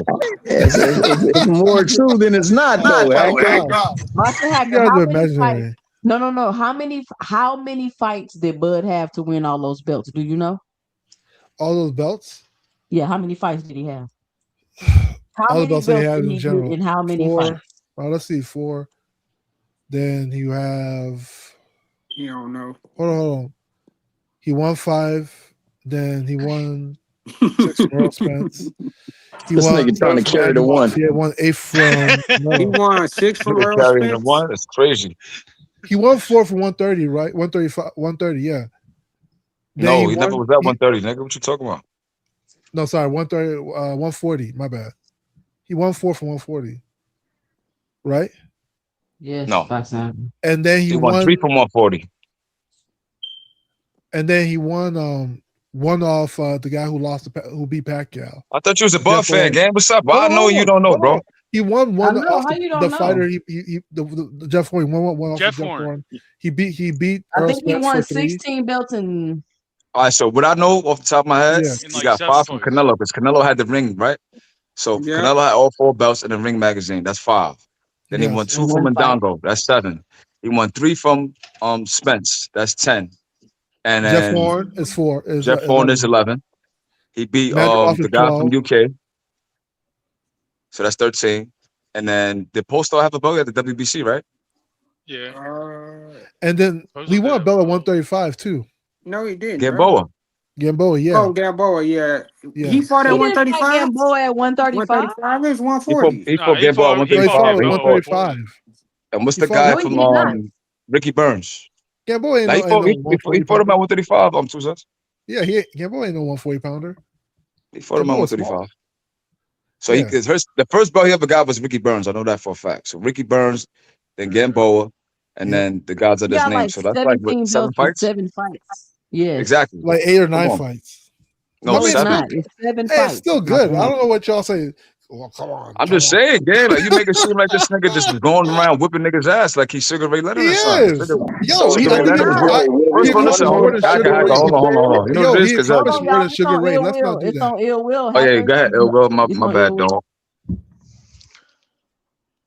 dog. So I seen him say the other day on the John, like, "Oh, I supported Boots. I was at his shit. I was in backstage with him, all that shit." But like the thing is like he went backstage to chop it up with Boots to like gaslight him into like, "Hey, come walk out with me when I go to fight your Philadelphian, like your fellow Philadelphian." Talking about Lundy, you know what I'm saying? And like Boots didn't fuck with that shit. Like he Walk out tried to with him for throw. what? He wanted Boots to walk out because he was like the big prospect of Philly, and he just wanted to, try to hit him with some fame and be like, "Here, come walk out with me against your other Philly native." And that's where there was an issue between them two, because instead of being like Shakur and kissing his ass and shit, Boots basically told him go fuck himself. As you And that's should. where the problem's been Damn. ever since, because he was like, "Bro, I'm not walking out with you." Was Like, that the yeah, Hank he's Lundy not fight? in my gym. Yeah, but he was like, we're not in the same gym, but that's my fellow Philadelphian. Why the fuck would I walk out with you? That's kind of crazy. He wanted to do that for Hank Why Lundy would you And fight? that's ask the Boots only, to and do that's the only that? Hey, reason why he was in Philly his niggas back don't even room. go for That's that the only shit. reason why he was in the But back wait, room at his hold on, fight ill will, talking hold to on. him. Let me stop you. Why would he ask him to do that though? Why would I walk out with you instead of walking out with the nigga from Philly? Right. Just to be on Because some Bud of the shit. future, 2 Cent. What else? Do that not sound Bud like though, 2 Yeah, cents? Did you not No see what way. happened to Hank That Lundy? is some It buttercup shit. sound like some bad. Sound He like You some saw what bad. basically happened. You saw what happened in that fight. he wanted to do with Boots what he did with Shakur. You know what I mean? He wanted to put him under his ring, pull him off, like, all that shit. But it didn't happen. Like, he was just on some, like, bro, like, fuck you. I don't give a fuck who you are. Like, I'm not going out with you when you're going to fight somebody from Philly. It's not happening. But that's what I was saying. Bud be just out here lying and shit, nigga, talking about some. He always showed Boots love and shit was going in his Yeah, locker no, room. he never Man, did. that nigga ain't never went in Boots' locker room, bro. You lying, bro? How you know? We with? No, We he with? did. He only went in his locker room to try to talk him into coming out with him for that fight against How Lundy. y'all know what he What, did? So that what goes was with that my his point. fight? Was that It's was cause that Bud fight or was that Boots fight? He Bud and went to Lundy the Boots. same. He It was was at Bud versus Boots' Hank fight Lundy. to ask him. So Yeah. Right, so but so that goes with my point right, when he but Boots wasn't fighting, right? No, No, No. he went to no, he Boots' wasn't fighting, fight bro. and That's then my. talked to him about come out with me when I go fight Lundy. Oh, got you. Okay, got you. Well, why though? Like that shit is weird. Like what are you asking me that for? because He's the nigga Because from he Bud wanted to Beverly saw for put him Boots on. as Banana. a Yeah, threat, it's just so Bud, he man. went. Yeah. Bud saw Boots as Oh, a so threat. he tried He to tried pull to, Boots into the brother club. yeah. Yeah, he And tried to then set the Boots was Yeah, play like, right right. I You He ain't take there. with no tried that. to. damn It goes threat to to my Then he Boots. point. tried to Y'all Shakur Stevens him. overboard. Yeah. That Don't was that my sound point like I to made me? Shit. earlier, bro. But that's my point. Boots ain't with that. Now look at this. So he didn't get Boots to do it, right? Who was Shakur Stevens always with back then? Bud. He was always with Boots and Bosey Back when? back Yeah, then. He he's was always be always with with Bud. Bud. Was What are you he? talking about? No, he Dude, was he always was with Bud. always No, at they came Bosey's up gym. in amateurs together. They Always was at always Bosey's around gym. each other. Yes, I He but was didn't know. always Hold at on, Bosie's y'all. gym, I didn't know hitting Shakur pads and with Boots and all that I didn't stuff. know Shakur and Boots Shakur's had a at everybody's relationship. gym. Be Yeah, quiet. they was in the amateurs together, and then Yeah, now Coach they don't. Bell Now is they don't one even of talk no more. Boots' trainers. Didn't Coach Shakur even Bell. spar Boots? That's how he said Mm-hmm. Boots is If you Shakur notice when used to be Shakur down. and answered all the that, didn't question, he always say Shakur like don't he never don't know talk who's gonna about win. Spartan. Shakur was always down Bosie's gym every weekend. Every weekend he was down there Yeah. hitting pads with Boots, sparring with Boots, doing work. That's why Bosie tells him all the time. He always hits. They always call each other and shit. Like they still talk. He just don't come around no more. But Bud and Shakur were close since the amateurs too, No, as well. I hear you. What I'm That's saying false. is Like, he tried to it do what he wasn't did like with Shakur. He tried to do with Boots. Why do you get defensive about Bud so bad? no. But why you Like I why said, you it's offensive? just not like it's Ask like the yourself why ninth you're time I offensive said he about it. tried to do with I'm just Boots telling what the he did with truth. Shakur, Because and you you're keep telling us like half the saying the same story. thing. Because Nigga him and sensitive. Yo, I'm Shakur not are hacker. cool telling half since the the story. amateurs. Like, That don't act boy like Yo, you hacker. He sensitive somehow about wasn't you cool can't with. do things up. Listen, Shakur. hacker. Hold on. He wasn't Hold cool on, with y'all. Let me Bud. let Ill Will finish, and then it's on Yeah, Juke. go ahead, bro. My fault, man. This nigga hacker always doing this dumb shit, bro. Yeah, I know. All I was Y'all just want saying to with hate on that Boots, was that Bud. That's all it is. he tried to pull Boots under his shoulder. He said no, so he grabbed Shakur and threw him under his shoulder. That's all I was getting at. So like, and now they've been like that ever since. But there was always an issue there. Like, I mean, I don't know how many times Boots tried to fight him. I mean, if you remember when Bud was at the table, Bud said he was you know, high risk, low reward. Then it was, you know, Virgil wouldn't fight him, goes on, fights his Porter. Then he's having issues fighting Spence. As he's at the table with Spence, Boots is like, well, look, I need a dancing partner if you want to go. And that's when he was number 3 in the WBO. Then next thing you know, out of nowhere, no one had a fucking clue. He signs a deal with BLK and pays Avenetian out of his fight that was in 2 weeks from then to sign his contract secretly. But then everybody, like, then he wants to turn around and be like, oh, well, Boots could have fought me instead. Like, no, he Yeah, couldn't. There was never an offer. No one even had a After fucking clue you were looking for exactly. another fight. after Spence agreeing Bozy to even said said, "What the sign fuck, there bro? was I was at the an table." opportunity there. So like you Spence can't say was because literally like, "Bro, I've been at the Hacker, table and you please didn't even stop say talking shit." over people, bro.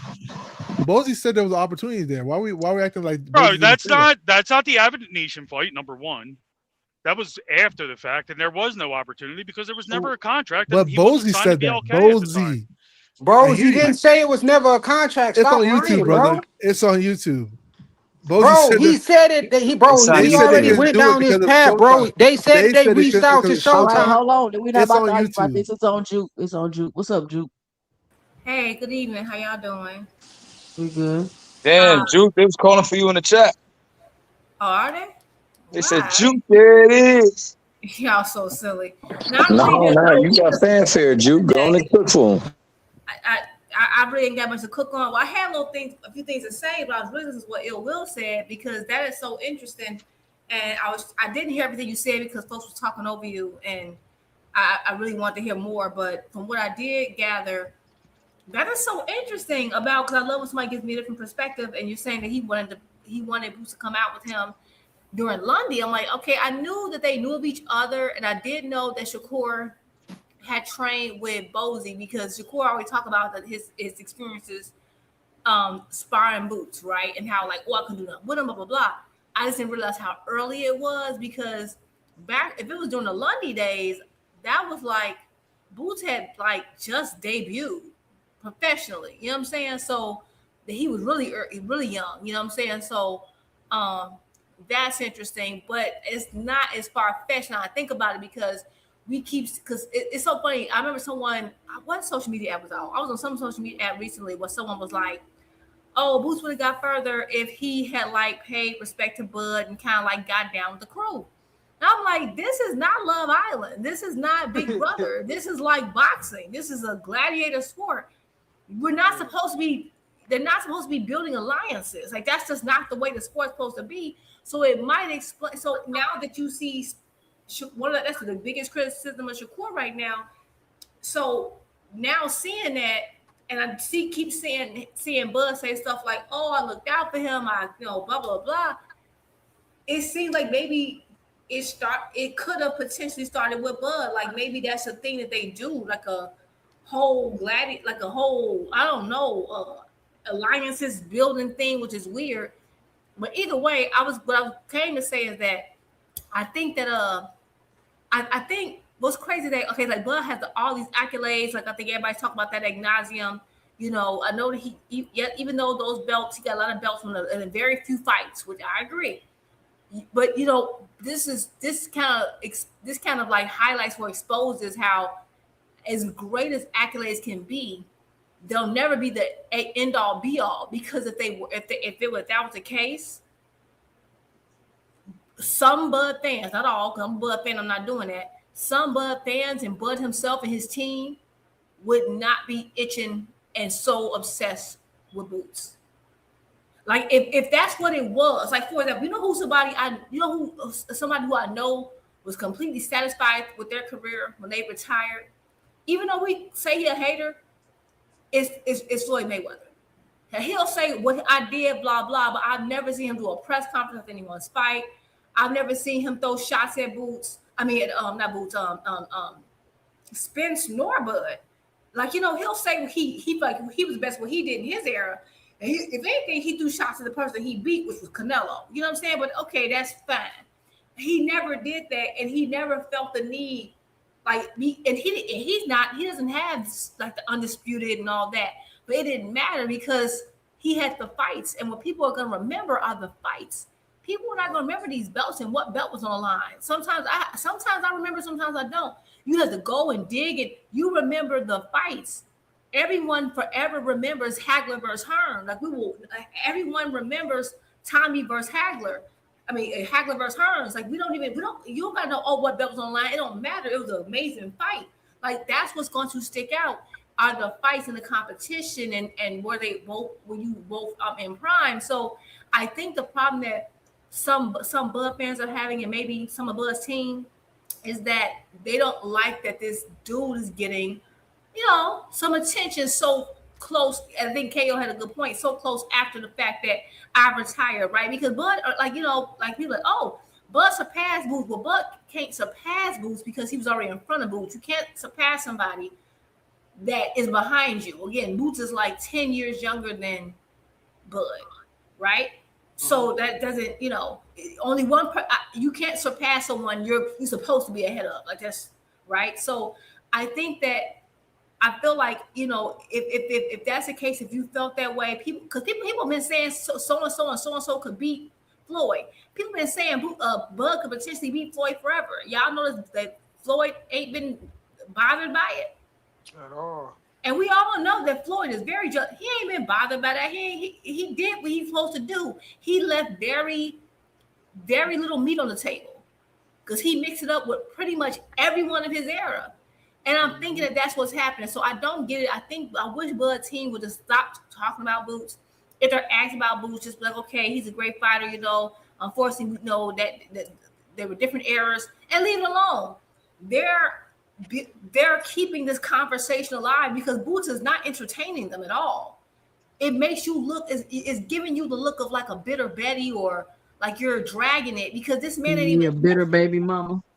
Yeah, it's like these older dudes keep mentioning him, and now the fact that he's not even responding anymore, you look crazy a little. You look a little weird. He up there talking about the other guys with the belts. All we've heard from 2CENTS is him saying, "Congratulations, Kelly. What's up? What's next?" And they still boost. Bro, if your career was enough and the accolades are enough, why are you still trying to get a fictitious? Why are some fans still trying to get a fictional win, a hypothetical win over him? Oh, well, he's better with the accolades. Duh, he's 10 years older. He should, right? It's just I don't get that. But considering what Ill Will said, that's crazy if that's true. Because you mean because it does seem like people are mad that and it kind of lends to what Bernie said, like, oh, you didn't pay homage, you weren't his friend, you weren't this and that, right? And now it's like, oh, say something, but you never needed anybody to say nothing when you want to fight. So I just think that I think that Bud's going through a transition and have to accept that he's a retired fighter now. Accept that you're retired. I think it's a mentality thing. He's accept that. Accept what his career was. He doesn't get to add anything to it and be okay with that. And just let Boots do what he do. But for some reason, it's like he wants a hypothetical win over Boots. Yeah, that's what people are doing. They're trying to get a hypothetical manufactured win over folks so they don't like, regardless of having to fight them or not. When you should just, if you truly wish them well, you truly comfortable, you don't need that, right? You got the accolades. Let the accolades speak. If the accolades are what they are, let them speak. But people's actions are showing you that that's not what accolades is not enough sometimes because Floyd was never undisputed. And I'm sorry, I will never. And I love Bub. I will never rank him over Floyd ever. They're nowhere near each other. They trying to say if he beat Boots, he the best fighter ever. That's that recently biased shit, bro. They smoking And fat. let me play this real quick because I got so much more stuff I wanted to cover real quick. But I found this video. I didn't watch it. I just read the title, and it sounds like some ridiculous Bud is saying. So we gonna watch this real quick. Somebody got to mute up. Oh, my bad, but I was about to tell you, you got a Cash App too. I ain't got no cash app. I mean a super chat, my bad. Oh, super chat. Shout out to Fresh313 with the $10 in the super chat. He says, just showing love, 2 cents. Only the real will last. Shout out Fresh313. I think of LL Cool J when I see that hat. We too, every time.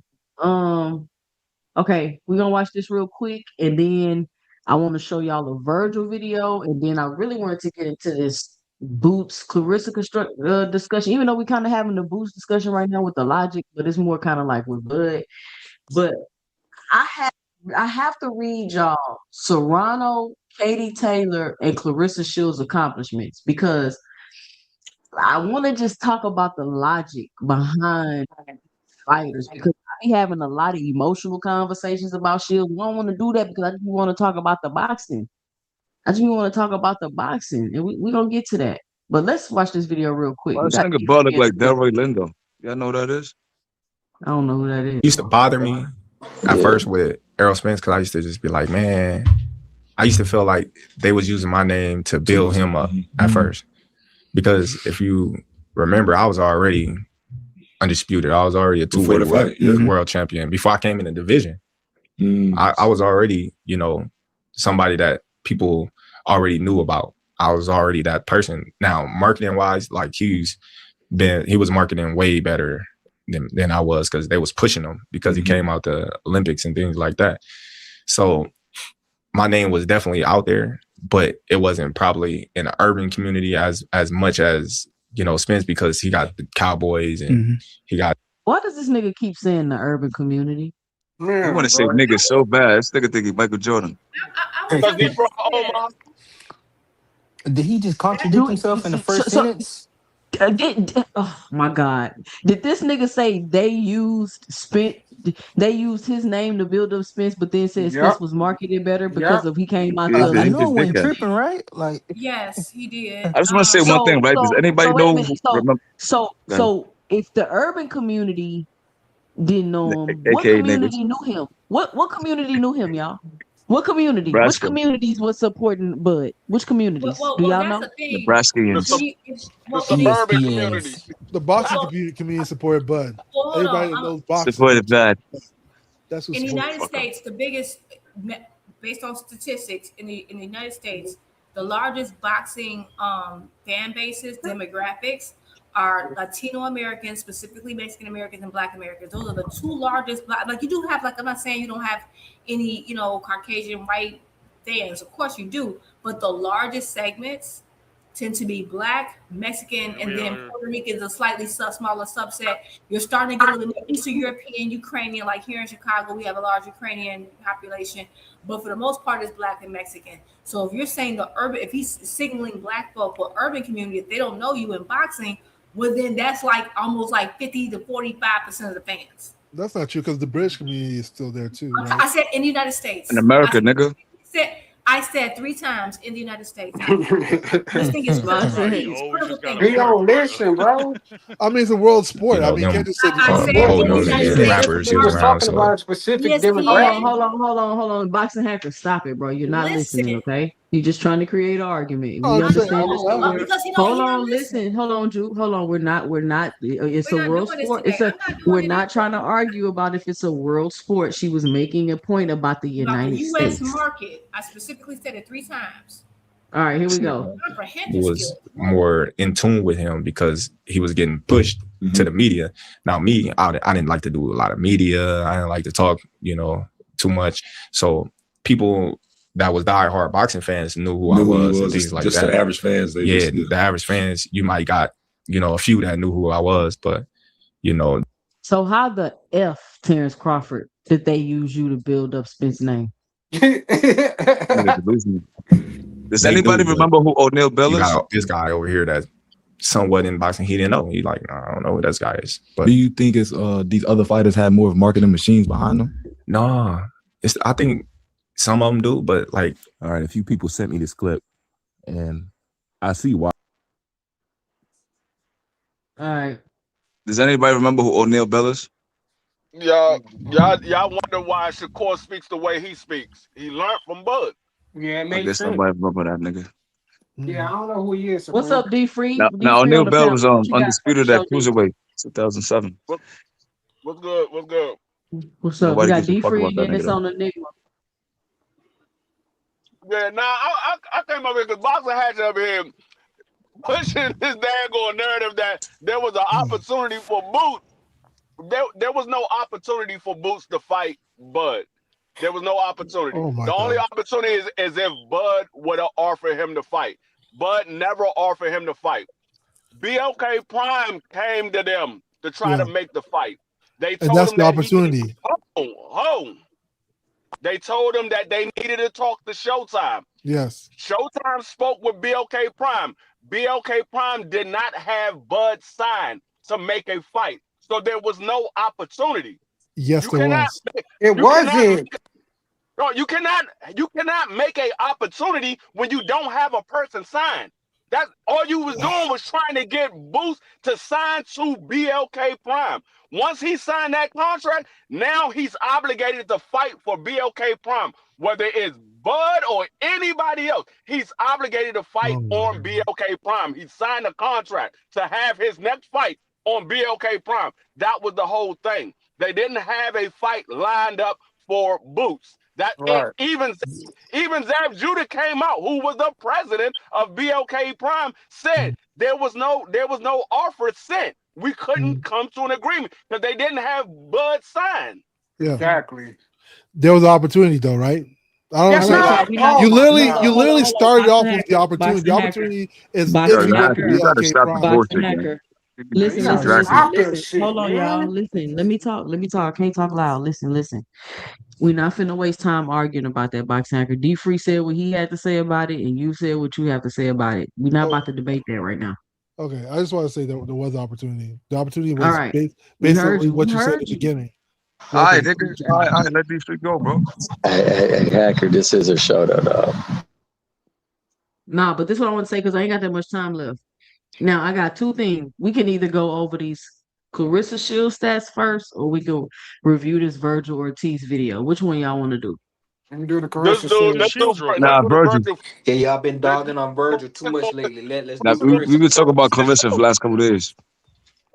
Let's do Virgil because you know Carissa's gonna take the rest of the show. Chlorilla.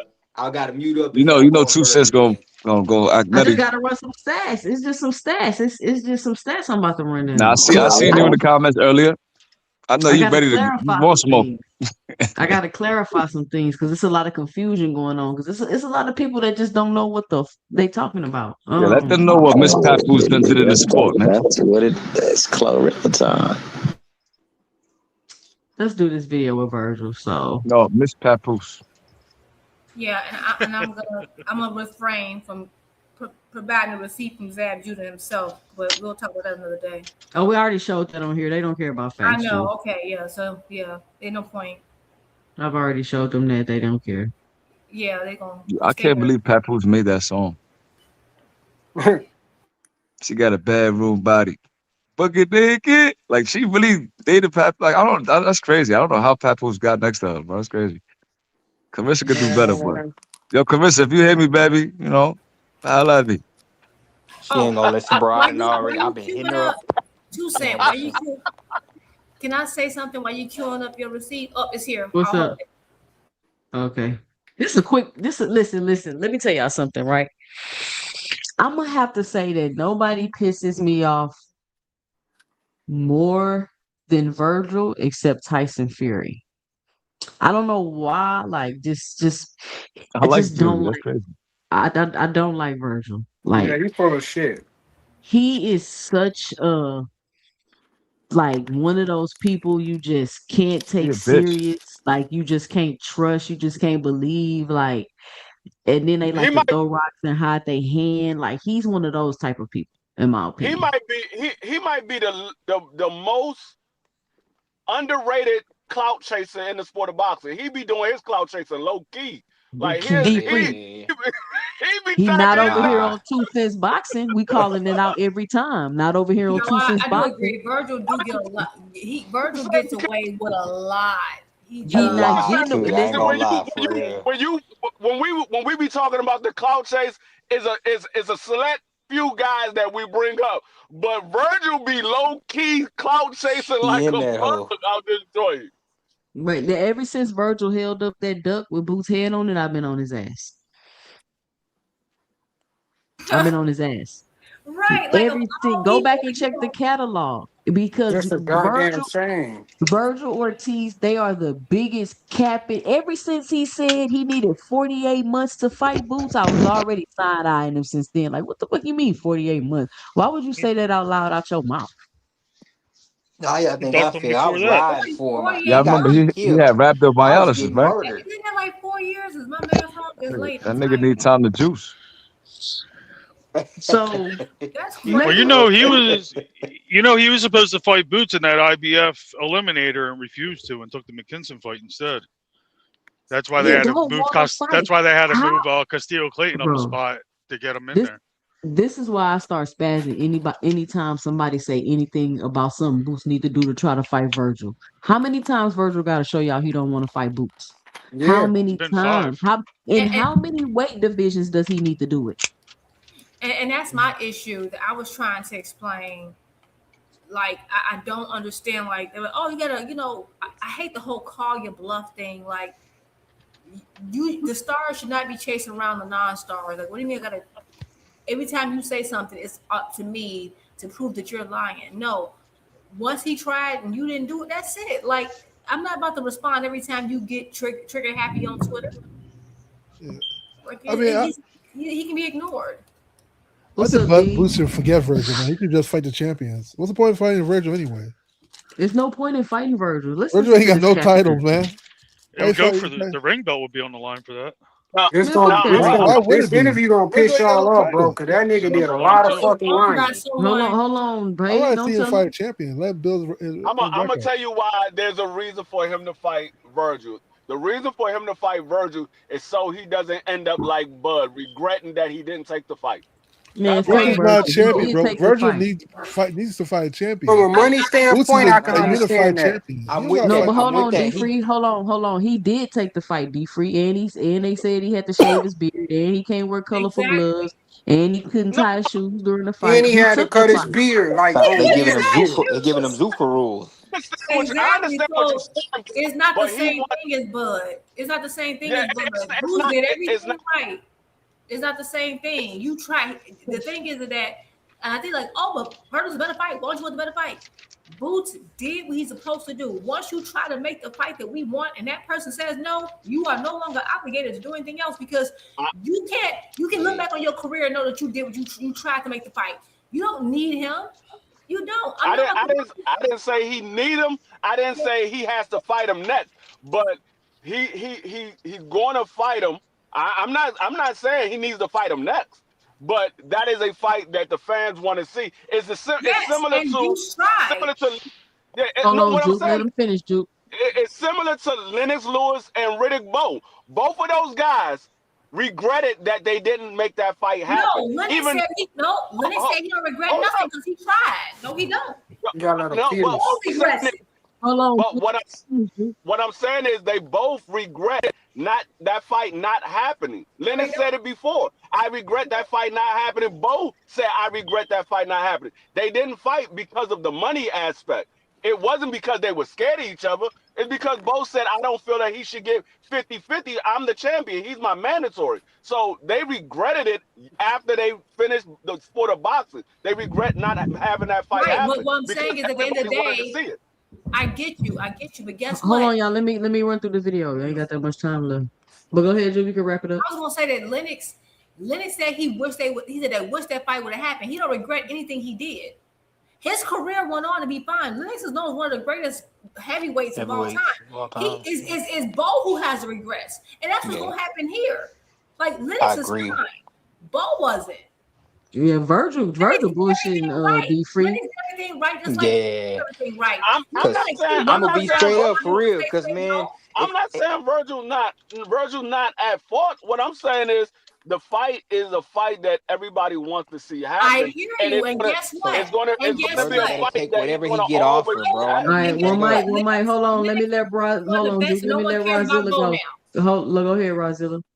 Yeah, y'all know I was riding with him hard, bro. Y'all know I was riding with Virgil hard, man. But Mm-hmm. if you ever been to Grapevine, Boots went to Grapevine, and that's a bullshit ass town, bro. He went from Philly all the way to Grapevine. He did everything he's supposed to do as a Virgil fan, bro. I got killed for that.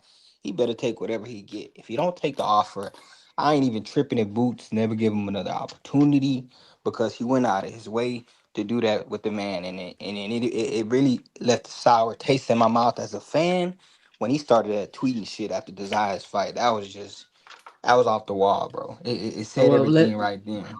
Tell me what taste this leave in your mouth then. 154-pound contender, titleist, or attempting to get a title. Virgil Ortiz. Virgil, man, welcome back, bro. How does it feel being back? I feel good, man. You know, we ain't getting some good sparring in. I feel good just shaking the rust off and just trying to see what's next.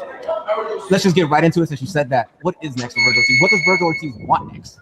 Man, we want the best fights, you know. I don't got to name anyone. You know, we want anyone with the belt. We want anyone that's willing to fight. You know, you don't want anyone with the belt, Virgil. That's what I'm saying. That's why I'm even mad that even comparing him to Bo. At least Bo You did don't want anyone, Virgil. Nothing. Can't you, man? Aren't you interim champion, Virgil? Ain't Virgil interim champion? And he take it everywhere. He take that motherfucker everywhere he go to the basketball games and shit like it's a real belt. I apologize for both him even being compared to him. That's disrespectful on his own. Can't he mandate a fight, get a fight fight mandated or whatever you could do with the interim belt? Yeah, there's no question. Go ahead, Drew. Go ahead, my bad. Go ahead. Go ahead. I was just gonna say Mauricio already said that it was supposed to go to him, but being that he was still in lawsuit, look at it, all that lawsuit shit, that they had to skip over him. They couldn't do business with him at the time, and that's why they picked the number one guy to be the mandatory. So he can't fight nobody? They were saying at the time he was still in litigation with the lawsuit, so I guess Yeah, the cease and desist was still they in wasn't order, making no a one's allowed fight for to. him. Right. Golden Boy wasn't making a fight for him because they was going through the whole lawsuit. So right. they wasn't they had making to a step fight around. They had to step around Virgil because of. And that's why the guy that number one is now the mandatory. The lawsuit that magically got cleared up once Boots was occupied. Magically, I'm sure the timing. I'm sure it's not a coincidence. I thought I was crazy when I was telling y'all they was bullshitting, huh? No, I said the same thing. That's why I can't stand y'all ass, bro. I said it's gonna get cleared up the minute that man occupied. What's up, everybody? What's up, Dean? What's up, Dean? Dean, salute my bro. So y'all Hold talking on, about dude. the biggest duck of the year up there. I Man, look at the it, duck boy. of the century, bro. See It don't him, get you no see him more. This is looking the like a biggest duck? duck I've ever seen in my boxing watching life. I'm gonna say this. I ain't never seen the mock litigation. We're just having problems getting fights right now. No one wants to fight, if I'm being honest. But No one wants to fight if I'm being honest. You're not being honest, Virgil. What do you mean if you being honest? What does that mean if I'm being honest? You're not being honest. What you mean no one wants to fight? Who have you tried to fight, Virgil? Wasn't Boots signed to fight you? Didn't Boots sign to fight him? Nigga, didn't Boots go to your hometown and call you out after your greatest win and tell you I'm gonna beat you for what this nigga said? And that nigga too. And that nigga said my dream fight is. Earl Spence. My thing is, you can't say don't nobody want to fight you when the reason why you was even having trouble getting fights in the first place is because you and Oscar had a plan to fake a beef. See, what everybody else that works on the internet, Deem is the one that I told y'all they was going to be cool that this was all a hoax. You have been hoodwinked. I told y'all this from day one. Sorry, how y'all doing? I told you. I said watch 10 minutes after Jaron. Watch right after the Jaron Ennis fight. Oscar and Virgil be cool all of a sudden. Guarantee it. What happened? It was literally y'all 10 minutes after the fight. Oscar De La Hoya was doing interviews 10 minutes after the fight. So at the end of the day, man, I'm just glad Virgil Ortiz is exposing himself because and Virgil Ortiz, they just mandated this fight. Virgil Ortiz could have still put in a petition. Him and Oscar was cool after the Boots fight. That was months ago. Him and Oscar was cool right after the Boots fight. They just mandated this fight like a couple weeks ago. Before that, Virgil was already back cool with Oscar. He could have still got it mandated. Why it didn't get mandated even after that was because he never put in a petition for it. He's been an interim champ for 2 years. What's been an excuse for 2 years? Because Fundora didn't had that belt that whole time. Yeah. That's been his excuse. My thing is why everybody asking him to fight Boots. What my point is, Virgil is showing you by not Boots is not even supposed to be an option right now, y'all. If Virgil was supposed to be putting in a petition and fighting goddamn Fundora, where it doesn't matter what Boots would have to wait on the winner of them anyway. He already showed you in today's time he didn't do what it takes to get a fight. And then lie and say, don't know why he won't fight him. How you going to say that when the WBC mandated the guy over you because you didn't put the petition in? It ain't like Sebastian Fundora asked for this fight. So who you talking about? Josh Kelly just had a fight. You was out of the sport. So who you talking about? Boots just had a fight. You can't be talking about Boots because the Zone or Golden Boy hasn't sent Jaron Ennis anything for Virgil Ortiz. That's stamped. That's a fact. Right now, it's like today. The Zone is more invested in Boots going to go get with the Josh Kelly thing. They cool with that. So my thing is when you sit up there, Boots is not even supposed to be an option. Boots is not supposed to be an option. Virgil was supposed to be trying to fight Sebastian Fundora. If he would have did that, y'all, then Boots would have fought Josh Kelly. The winner of that fight, undisputed. There you go. But I'll digress. Let's finish this interview. What can I do? I can't force him to sign the contract, I guess. Now, as I stated when we started, 154 pounds. But if the opportunity were to arise with a big name at 160, like let's say somebody you should have fought already and you had a deal with prior, Tim Tszyu, will that fight? Would you do that?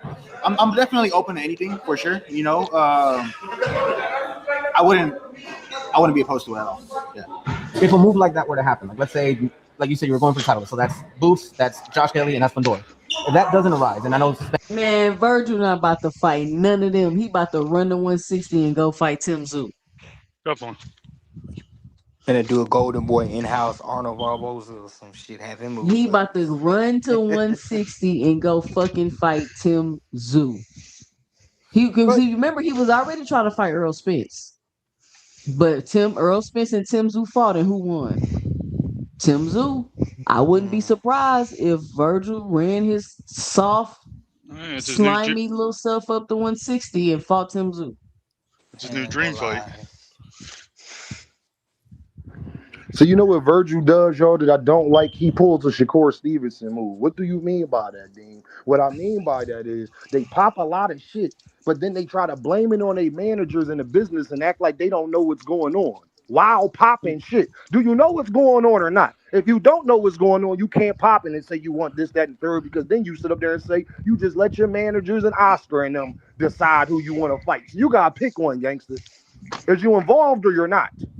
Because if you're involved, you know you should have put in a petition, dog. If you're involved. See, he does a good job of that. And I really don't care. I just want to fight the best. I just want to fight the best, whoever's out there. No, that's a cop-out. Just sitting there looking soft and weak. Y'all. That's my thing. Like, what got me? Like, okay, I know how Golden Boy carry their guys. They don't let them, like, I feel like they don't really go for title shots until like they got 47 fights or something. That's a crazy thing for whatever reason. And I was just so hopeful. Like I was because I was a Virgil Ortiz fan, like over Ryan. I know everybody was like, oh, Ryan. I was all for Virgil. But what with the needle, the nail of coffin for me was like, okay, I was so proud of Boots and just like surprised when Boots flew in and got in the ring. We know Boots don't like to talk. So I'm like, oh, we about to finally get this fight out. I got so excited. I was so happy. And then to see that, when I saw that post-fight press conference and he said that his dream fight that he would love to entertain next was Errol Spence, that's when like, okay, I'm like, okay, I gotta get off this dude. Cause like, what do you mean Errol Spence? And I feel like this whole thing, you went, you were negotiating with Boots. Boots was ready to sign. You didn't. And now, fast forward, Errol fights. Errol doesn't do as well as he wanted to do. So now he retires. And now suddenly, talking about Boots. Of course, Boots also had, he lost, I don't know, 20 seconds of a round. So you got some hope, some courage. And then also the big fight you thought you were going to get with Errol Spence is out the door. So now you're talking about Boots. So yeah, I can absolutely see him going to fight Tim Tszyu because it seems like, I don't know, you're going through a path of like you want the older fighters, which I don't know, that's like, I think the stuff that we're saying about Pandora is starting to look true for Ortiz. We like, oh, Pandora was one of these older fighters. Well, if he goes after Tim Tszyu, we gonna know for sure. But I just feel like I don't know. I'm like, as much as I want Boots versus Virgil, I'm starting to kind of like lose hope in it because Virgil just acting weird to me. I'm sorry, like it. Man, he don't want that Man, fight, bro. they ass too strategic, bro. Like, and I y'all gotta understand when like you and Jupe and Deem, like when y'all was on my ass. I remember, bro. I was looking at it. I was fanned out, bro, because Virgil's one of my favorite boxers. I'm gonna be 100. But I started peeping shit that like Rick Meridian was doing and the guys that he managed at Golden Boy and the shit Virgil popping and the back and forth between Rick and Oscar. And I'm like, wait a minute, if Rick managed this dude and he managed Arnold Barboza and this other young guy, and they still getting fights on Golden Boy cards, what's up? Why can't Virgil just get this shit made? That's Oscar's best fighter. And it started kind of making sense. I'm like, nah, it can't be that damn strategic that these niggas would really fake an argument to get up out the mix to make it look like that. But Man, you heard what Jay Prince said, Rozilla. He say most of this shit is staged. man, I started going backtracking, going through comments and shit, and I started seeing like it it never was really a problem, bro. Arnold Barboza always been cool with Oscar. Rick and Oscar have always had a good relationship because the way they speaking now on Instagram and shit. I'm like, damn. It really, I was going up to bat for him, bro. I really was. Yeah, I Even feel as far Virgil's as a good the fighter. I'm even as just far not as the sold on Virgil, y'all.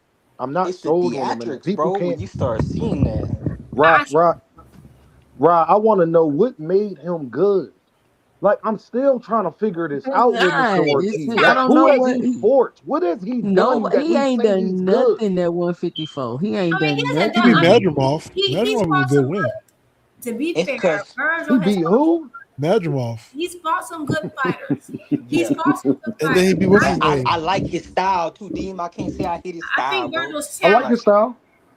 I think he has fought some tough styles, and I think he's been tested. I do now. He hasn't fought a champion, which is fine. And But he like, lost when he got tested, Jude. he Who what? was? He lost when he got tested. Oh, Should have lost that you boy. lost the boy. Yeah, the boy Chuck fight was hard. Oh, That was Chuck, a hard fight. I think It's he should hard. It probably was rematch. tough. But that was boy Chuck, right? And But I as think a fan, I took it. As a fan, I took it. that was a hard fight. He could probably rematch boy Chuck. Or fight Brandon Adams, the guy who beat boy Chuck. I don't know. I wouldn't mind seeing that. I just feel like I get everybody saying like, "Oh, that's a fight we want that fight. That's the biggest fight." I get that, and if Boots didn't try, y'all have every. I get it, but since he did and was us off left at the altar and it took up months of his career. I am not about to. A fighter's career is short. I am not asking a fighter to keep investing months and months into a fighter when they cost them months already. Like, no, I'm not asking him to do it again. We need to. I feel like we're not putting the onus and the pressure on the right person. Put it on Virgil. It's now Virgil's job to chase Boots. All right, let me get this video. Let me I get get through what this you mean video. now. Yeah. Ennis just got beat by Zoo and retired. If that doesn't arise, and the Zoo fight does come up at 160, and it gets to 160, would you stay up there or would you come back down? I don't know. That's a lot of what ifs. That's a lot of hypotheticals that I don't have answers to any of those. Of course, I'm open to anything. I can't stand interviewing a motherfucker that ain't got not one answer. He ain't answered nothing. Told you. Like I said, but we just want to fight. That's all I'm here for. I'm not here for any politics. I'm a boxer. When I signed up to be a pro boxer, I just wanted to fight people. That was it. So a lot of the names in the when I signed up to be a boxer, I just wanted to fight people. That was it. Past that you and I have discussed have gone by the wayside, my man. Spence, Keith Thurman, and all of them like that. I know you said you're not gonna call out names, but what names still drive you? What names in boxing still go like, I'd fight him, I'd fight him, I'd fight him, that guy looks dope, I'd fight him. What names still drive you to go like, I want to still do this? anyone with the belt, man. So of course you got Jaron, Ennis, you got Fundora, you got Jelly, and like you said, 160. I mean, I'm not sure who has the belts up there. Adames. Yeah, anyone that has the belt, Laura, I believe. Yeah, like I said, we just want to fight the best. People are saying, how come you're not pushing for these fights, this and that? Just because I'm not on social media, calling people out, which I was for a little bit. You were. Just because I felt like I needed to, but that's not how I like to come off. We call people behind closed doors. We call the sanctioning bodies. We hit up the managers themselves. We don't need I don't want to be known for calling people out. For just yapping on Twitter, I'm not. You already known for being a little Virgil. What are you talking about, bro? You really hate this guy, 2CENTS, huh? He already was yapping on Twitter trying to call Boots How a you Doug. start What is he yapping on talking Twitter about? and then talk about people yapping on Twitter? He started it with Boots and Xander and them on Twitter. They didn't start it with him. No, he did, and he. That's what I'm saying. That's the thing. I think people's frustration is that, as much as like I get what you're saying, like it's like it's kind of what people frustrated with sometimes Shakur. Sometimes like they kick stuff off, and then when it comes back, they're innocent. Like, nah, you kind of kicked this off. Then when people respond, they act like you're crazy when you respond. Virgil does do his little dirt, and he just kind of. He remind me of when it comes to his social media game. 2CENTS, and it's your favorite lady boxer. That's who you remind me of. Who, Shields? No, other favorite. Baumgartner? No, Serrano. Amanda Serrano. Serrano. Oh, Serrano. Oh, yeah. Yes. That's how Serrano operate. He kind of reminds me of. He's a male. Yeah, they similar. Yes, but that's at least how Serrano got the Serrano got to fight people. At least he could pop it though, Juke. Yes. He not good at it. I'm talking about how he acts like. I'm talking about not in the ring. Oh, throw like, rock high his hand. On social media, throwing rocks high his hand, like that. He act like he's like, oh, he don't do nothing. Yes, he does. Yeah, Amanda Serrano, the queen of shade. Yeah, she's the queen of that passive aggressive shit. She's the queen of passive aggressive. Because Serrano's very passive aggressive. Yes. Twitter fingers kind of guy, and then when people start saying, "Oh, Twitter fingers," I'm like, that's exactly what I didn't want to be known for. But then you got the other people, man, how come we not calling these people out? So it's just like you can't win, So I kind of just, I don't know, just doing what I can, and knowing that I'm doing what I can, That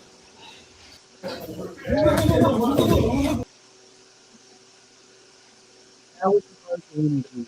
He didn't say not one thing in that interview, but he just capped the whole way, acting like he just he don't fight. take He can't accountability find nobody to fight. No, Virgil, like, man, he the type of person you just want to punch when you trying to talk to him. Like for real, 2CENTS. Like it ain't nothing. 2CENTS, you ever talk to one of your sons or something, and they try and blame it on the other one, but they both was doing it. But you just you quick to say what your brother did. You don't do nothing, huh? You just you ain't did nothing, huh?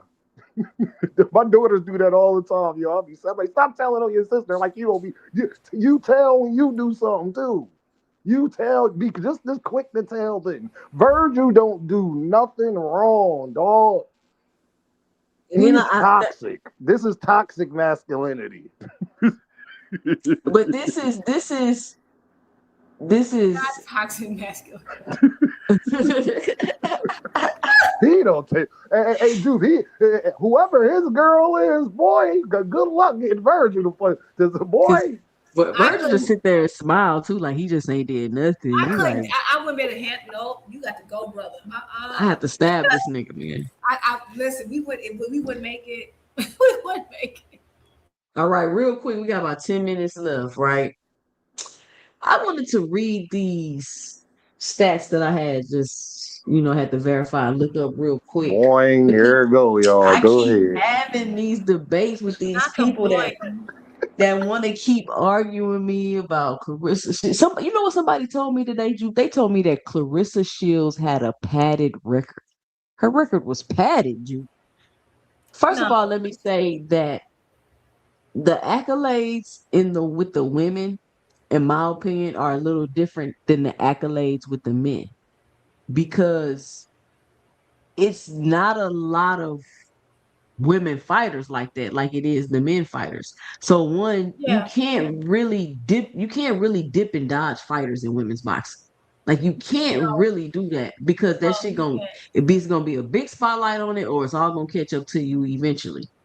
Yeah. And for That's a fact. some reason, like people literally believe like, oh, Clarissa Shields has never fought an A-level fighter. Like she ain't fought. Like people was telling like these are the debates I'm having on these panels, and I'm like, y'all not being for real. Like I get it, you don't like her. She loud, she ratchet, she say she can beat men, she dating papoose. I get all of that, but that don't mean y'all can't be honest about this woman and her boxing. So what I decided to do today, I looked up Amanda Serrano, Katie Taylor, and Clarissa Shields, all their accomplishments. And this is what I came up with. Amanda Serrano is 37 years old. She's been professional for 17 years. If I'm wrong, y'all can fact check me, but this is what I looked up. She's a 9-time world champion in 7 divisions. 7 of her titles were vacant, and she's fought 3 undefeated fighters. Did y'all hear that? Y'all heard those stats? Mm-hmm. Wait, Yep. wait a minute. You said Serrano has fought 3 undefeated fighters? Nah, she talking 3 about Katie Taylor. undefeated fighters. Clarissa? Who's fought 3 undefeated fighters? Amanda Serrano. Somebody fact check that for me. Wait, But no. Serrano has fought 3? Amanda Serrano, Jupe, it says she's fought 3 undefeated fighters. I mean, she lost to Katie Taylor three times. Katie Taylor. That better not only beat Katie. No, that's Amanda Serrano. She's only fought 3 undefeated fighters. So Right, I'm saying Katie's is that the 3 undefeated fighters isn't Katie Taylor 3 times. no, they all can't beat her Okay, 3 okay. times because she So ain't they can't undefeated when be. she get beat. Okay, got you. Now we got Katie Taylor, who's 40 years old, who's been a professional for 9 years.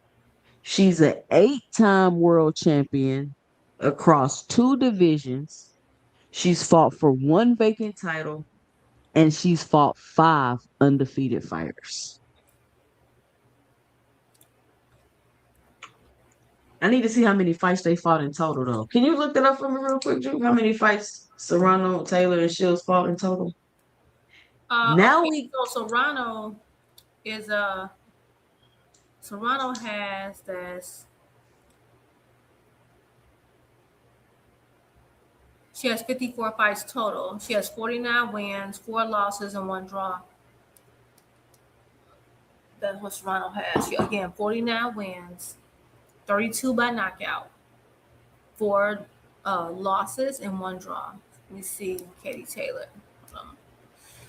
So Katie Taylor, while she's looking that up, she's 40 years old. She's been a professional for 9 years, 8-time world champion across 2 divisions. She's fought for 1 vacant title, and she's beat 5 undefeated fighters. We're clear on that, right?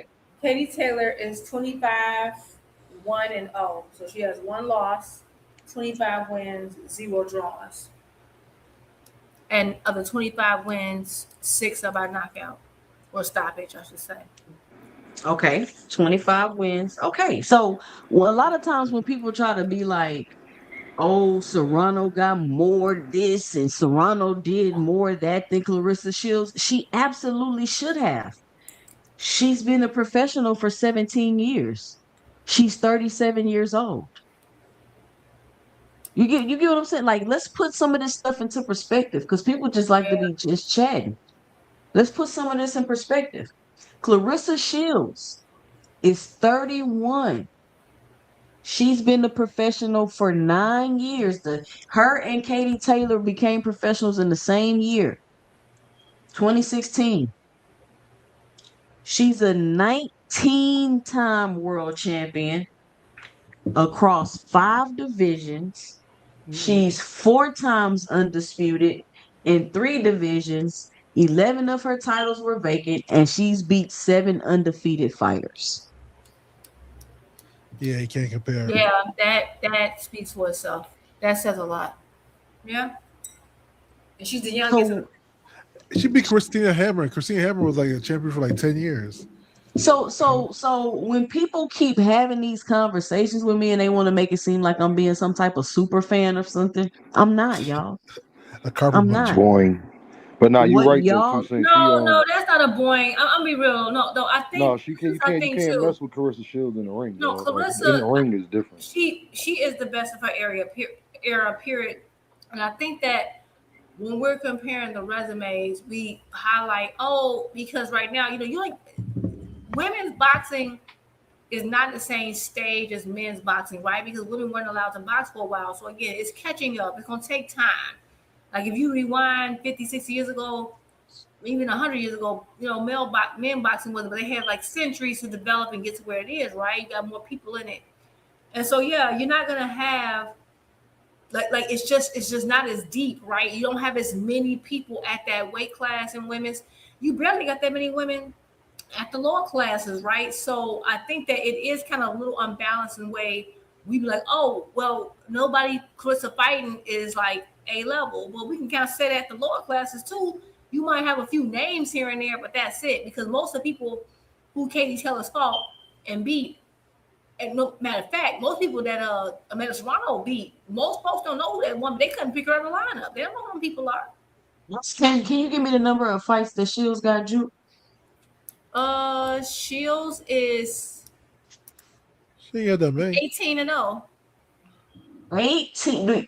And okay, so please, can y'all leave me alone? And can y'all stop saying this stupid shit Claressa y'all might be the keep best saying about fighter Shields? ever, to be honest Hold with on, boxing hacker. She is, but let me finish. Can people please stop saying this stupid shit? She's 18-0. A 19-time world champion, 5 divisions, 4-time undisputed in 3 different weight classes, in 18 fights. She's only 31 years old and been a professional for 9 years. If it's so easy, if it ain't nobody to fight in boxing, how come Katie Taylor and the Amanda Serrano accolades don't look like that? you. Yeah. And let me clear up another myth. The lowest I believe Claressa Shields has ever fought is 154 pounds. I think that's the lowest she's ever fought. So this whole talk about she lazy and she don't want to lose weight and she want to keep her butt. She said she wanted to keep her butt and she just kidded. The lowest the girl has ever fought is 154 pounds. Yeah. She said her team advised her not to go below 160. So what is the expectation of her? I don't And get she it. And then y'all will say she ain't fought nobody and then proceed to say is nobody out there for her to fight. But yet y'all keep penalizing her for that. and she's the only American, both male and female, to win 2 gold medals in boxing. But they say they tell me her amateur pedigree don't matter, boxing hacker. For some reason, everybody else amateur pedigree matter, but not hers. I mean, that's big. Yeah, There, no other Americans done like what's his name? Rasheed Warren went to the Olympics 3 times, but he didn't medal, Yeah, But the Claressa last is the only American to get 2 gold medals. the last American male that got a goal was Andre Ward. Ward. I think this. I do think like I push back on the weight thing. Like, oh, she should cut all this weight. Okay, because like I feel like we wouldn't do that with the men boxers. Like I keep comparing it. When people said they wanted Claressa to fight Alicia Baumgartner, I need people to understand that's literally the same difference of you saying that Bivol should fight Oshaki Foster. That's the size difference. Like I don't think people understand it. But as women, it's like y'all don't like they don't comprehend. It's a 45-pound weight difference, and you wouldn't ask any man to do that. But for some reason, women, which we know is going to be hard to cut weight, because we naturally have to have a little bit more body fat, just naturally to be healthy. So you it's not healthy us to cut all that weight. Oh, she lazy. No, she needs a little body fat. And so it's literally the same difference. No one will be like, oh no, Bibble, cut down, set 25, 30 pounds so you can meet shock halfway. Like no one would ever do that. So that's what we're And I saying. keep So saying I that don't know if they want her to fight. you'll never ask a male champion to come down and weight. And I'm like, she Not by hasn't. not by no 30, 40 pounds. Heck no. She's at 160, so she did come down in weight. Well, Y'all she want already her to cut, right, but she just came from 175, and so they would when her and Baumgartner at the peak, they're like, "Oh yeah, that was a 45-pound difference. That's literally Bibble versus Shot. That's insane." And men can flip flop weights a little bit easier. So I no, and I get it. Her weight class is her weight class. Now she has come down. She at 154. So isn't what's her name, Michaela, at 154 now too? Yep, I think she moved up. I think she moved up her last fight. Okay, so wait a minute. This fight was Claressa's next fight. This when she fights Saturday, is she fighting 154 or 160? She's fighting at 60. Okay. At least her and Michaela are close in weight. That's potential. But Baumgartner, no, I don't want to see that. That's too much. It's too much. I mean, she just not gonna ever fight those small girls. Everybody want to be like it's like let me put yourself at the biggest disadvantage and go fight the smaller girls. Like no, what? Yeah, I don't want Bibble cutting down and Shot coming up to find a happy medium because there's no happy medium. That's dumb. It's a terrible fight. So I just wanted to run through those stats real quick. And I wanted to cover the little weight thing because I keep hearing people talk about the weight thing. And I just wanted to click because when I'm in these debates, it's like a lot of like emotional arguments. But I be trying to just give y'all the facts real quick, but nobody want to hear it. But I had to lay this out. Listen, Amanda Serrano has been a professional fighter for 17 years. If it's so easy and ain't no fighters, how come she not a 19-time world champion? How can Claressa come into women's boxing and do this in 18 fights? And then you're going to accuse her of padding her record? You're going to say she ain't never fought no A-level fighters? She beat Hannah Gabriels. She beat Savannah Marshall. She beat Christina Hammer. She beat Franchon Cruz. Like, who else does she need to be? She beat all the who's women's in boxing. You She know beat what? them all. You know, I wouldn't mind, and I don't know. Do you remember Raquel? Is her name Raquel Miller or Raquel? Remember that woman fighter? They call her Pretty Beast. Raquel Miller? Yeah, I wouldn't mind that fight. Even though I think she's like 160 or 168. No, 168, I think. I always kind of wanted that fight. I wouldn't mind that. But I don't, but I know she fought recently on the undercard. I think of Baumgartner. So I wouldn't mind that. I gotta look it up. But I mean, it's just, I don't know, guys. Like, I get it, y'all don't like her, but this kind of the stuff y'all saying is just not true. It's just not true. It's not opinion. Like, the stuff y'all are saying is just simply not true. And I'm not gonna let y'all say not true things about any fighter. Like, I don't let y'all say not true things about nobody. If you coming out saying some shit, I feel like this is not true, I'm gonna point it out because we're gonna be objective. Like, I cannot like you and all that, but we're gonna be objective. But it's 12:02. We're gonna go throughout the panel, let everybody get their final 2 cents off. That was a good show tonight. I really want to cook on Virgil more, but I didn't have time. Let's get this little commercial break, and then we're gonna come back and we're gonna let everybody get their final 2 cents off. Beautiful. Wow, it look like a new fighter. It look like a new fighter. He said in that fight. Big right here, ladies and gentlemen. Oh, shit. Another one in the boots. Regular. It's regular. He's back. Regular. Boots is holding. Fighter. Boots is holding. Regular. Fucking Boots is holding, ladies and gentlemen. Regular. Fighter.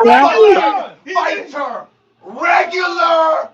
Fucking fighter.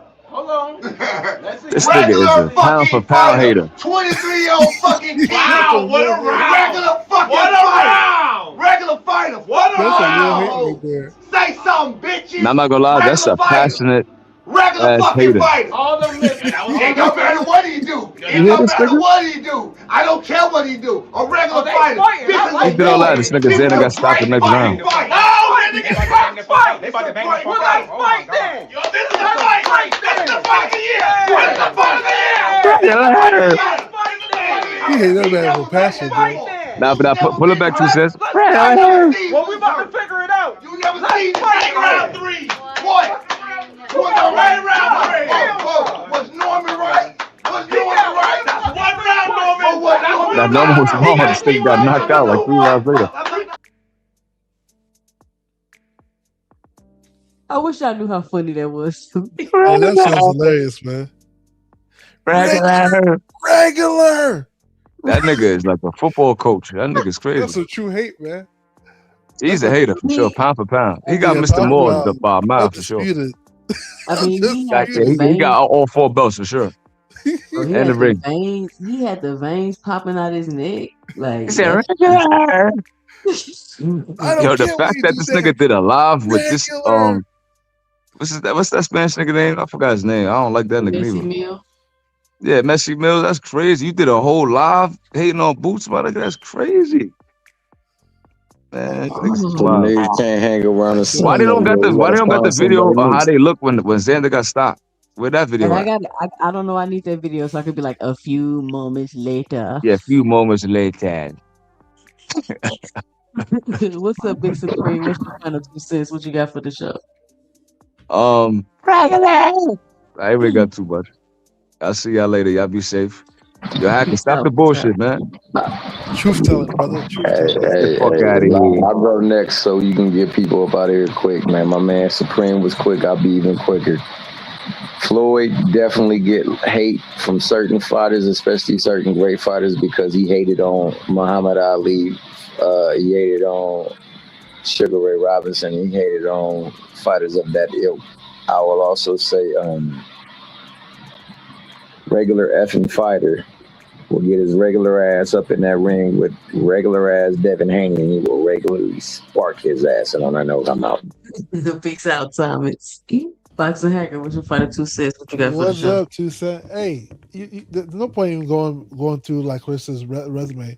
People hate Claressa for no reason. You know, I think like she has like a gang of haters who are just every fight she fight, they're gonna pray that she gets knocked out or hurt or loses.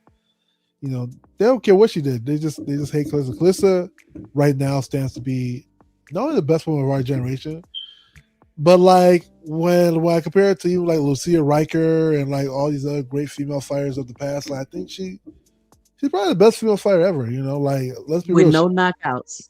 With no knockouts, no. But every woman that ever stepped in the ring with her, both amateur and pro, she beat them. Yeah. 76-1 in the amateurs, and she beat the girl that beat her in the amateurs in the pros. Like, I mean, you gotta give it to her right there. You know, amateurs, everybody loses in the amateurs, you know. So like, so that's definitely like a big up for her, you know. As far as the Terrence Crawford hate, I'll call it just Terrence Crawford hate. You know, at the end of the day, like I said, I think when you look at somebody like Crawford, and like I said, it's no knock to Boots. Boots is a great fighter, but I think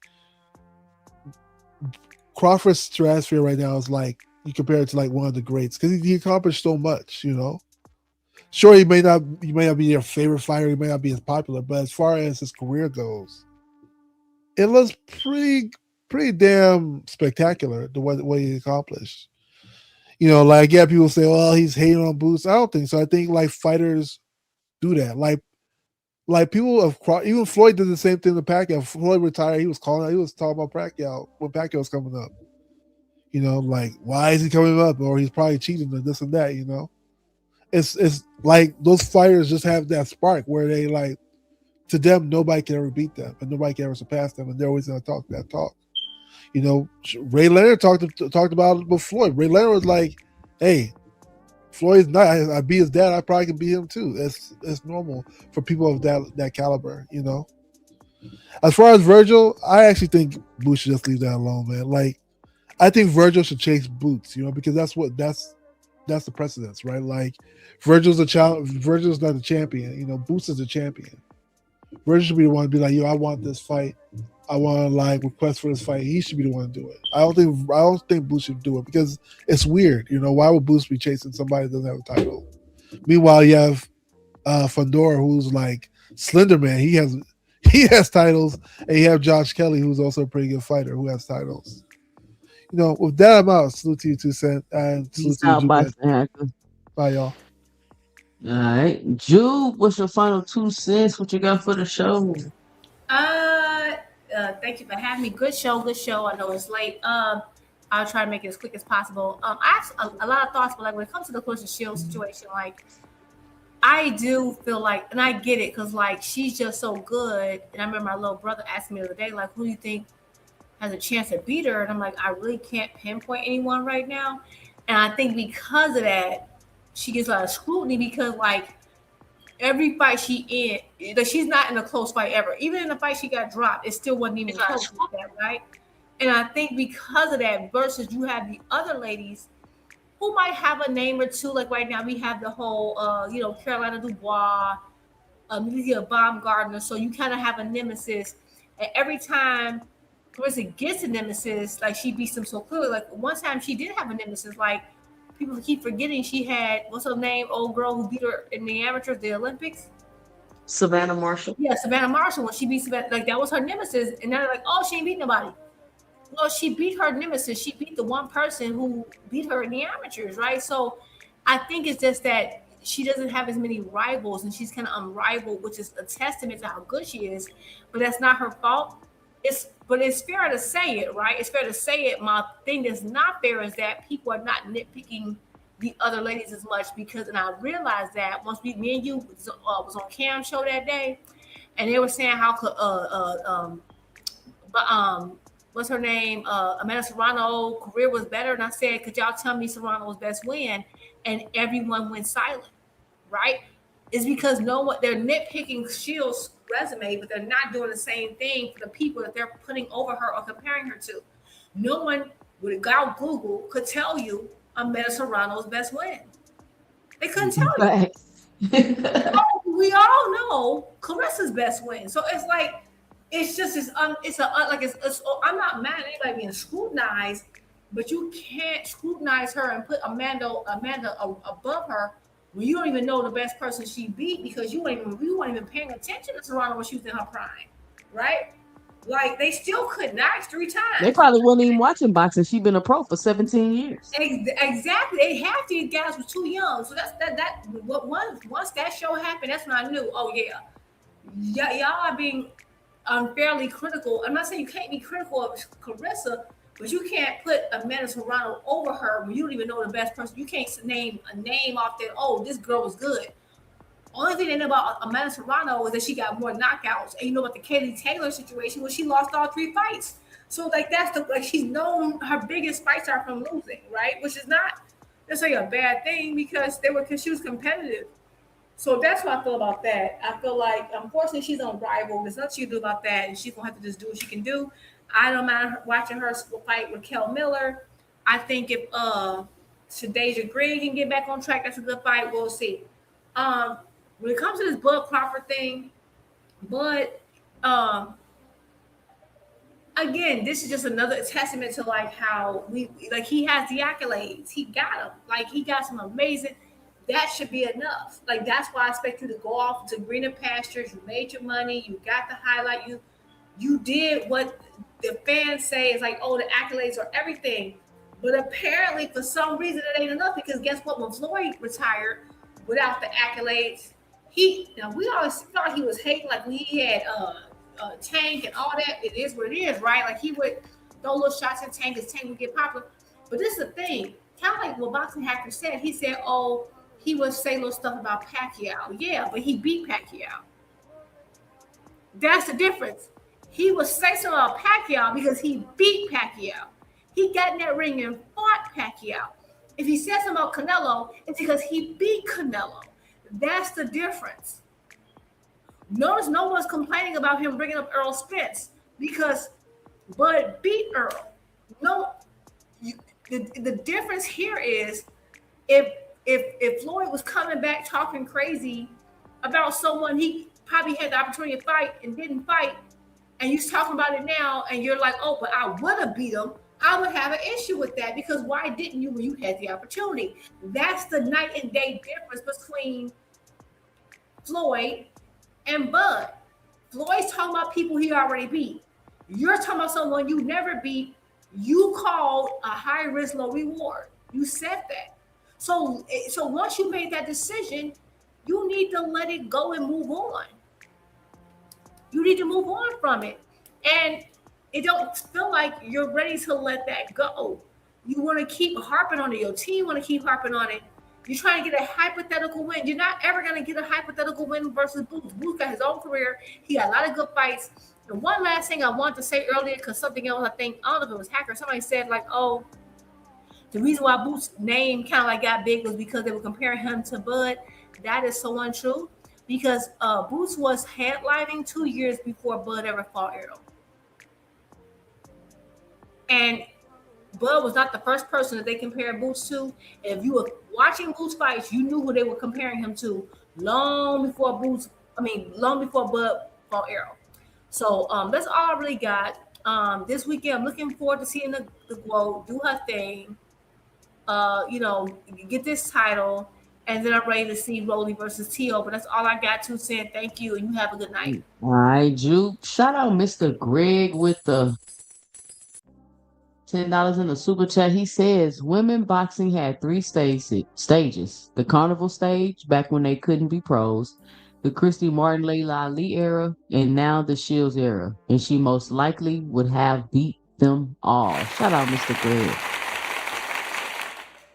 Mr. Greg, it's like you're right, Mr. Greg. She would have beat them all. And I don't have a problem with people criticize. People keep thinking when I'm saying things about Shield, I'm telling people what to say. I'm not doing none of that.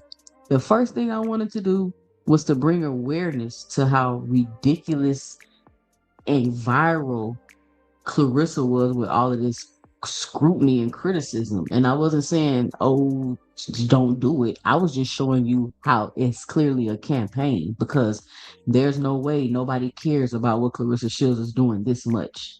Like, seriously. It's like one day y'all ain't give a fuck, and then the next day everybody just had to post about her everything. Like, they post about, I don't even talk about it no more because I spread in my awareness. You either see it or you don't. But they post everything Claressa Shields does is reflected some way negatively on the internet. It's crazy. Like, I'll watch a whole interview and then I start seeing clips and people typing. I'll be like, that is not even what that girl said. It's really crazy, but I'm not here for that, for the love and hip hop part of it. I'm here to talk about the boxing, the accomplishments, the comparison. I just want objective and realistic comparisons. That is all. And I can't get that on these panels when everybody gets just so emotional. Now, I'm asking, who's Amanda Serrano's best win? And you mad, you yelling, she ain't classy. I don't give a I don't care about none of that. We talking about the boxing. Do we talk about men being gentlemen? Do we talk about how Shakur Stevenson ain't a gentleman because he sit on the internet and cap and lie every day? Nobody hates Shakur Stevenson because he cap lie. He don't carry himself like an upstanding male. His word, he don't keep his word like a man. Shakur Stevenson don't keep his word like a man. He lies. He's a hypocrite. Nobody up in arms, and nobody. You what I'm trying to say? I'm not trying to defend nobody. I'm just trying to make a point and point some things out.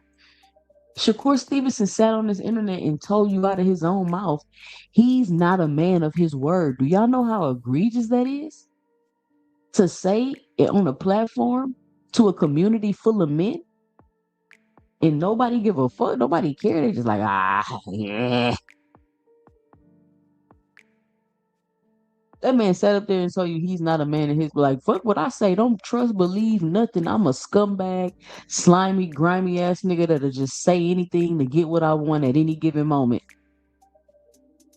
And everybody was like, la la la, okay. Wow. But anyway, hopefully tonight I covered the logic Like I just wanted to. I wasn't here to like try to fight or defend these fighters individually. I was here to point out the logic behind the thinking of these fighters. Y'all know what somebody told me about Boost the other day? I was on there. I be dipping in people panels I never been. I just keep it light. I just keep it light because you know I didn't click the link or nothing. I was just in a chat. And the dude told me Boots got holes in his game. So I said, okay. See, Mr. Greg say, I lost all respect for him with that statement he made. That's all I'm trying to say, Mr. Greg. It's like, I'm just trying to make the point. None of these fighters are perfect. None of these niggas is no upstanding citizens. A lot of upstanding citizens. A lot of these dudes are scumbags for real. And y'all heard me say a lot of these dudes are scumbags for real. But I'm here to talk about the boxing. I'm not here to harp on that. I'm not here to harp on how many of these men is cheating on their women or like how many of these men is out here doing some scumbag shit. Nobody's on here reporting on it every single day. Anyway, what was I talking about? I can't even remember. What was I talking about, Big Supreme, if you was listening? I got another super chat. Oh, shout out to Mr. Greg with the $5 in the super chat. He says, I have an eerie feeling all this Bud Boots talk could very well turn into a real fight. Shout out, Mr. Greg.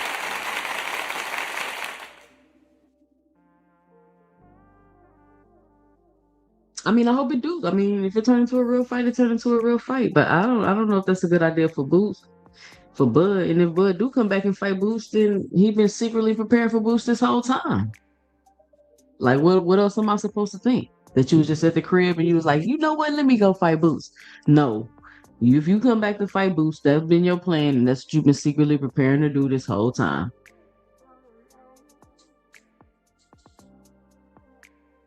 And if you come back and beat Boost, you come back and beat Boost. That's still not gonna make you the best fighter ever. It's a body of work. There's not one fight. See, Bud think it's one fighter he gonna beat and everybody gonna Johnson bounce him. It's not one fighter, Bud. It's your whole body of work. It's your whole body of work, Bud. It's your whole body of work. But dude, I think Bud should stay retired. But if you want to come back and fight Boots, come back and fight Boots. I don't care either way, to be honest with you. I don't have a dog in the race.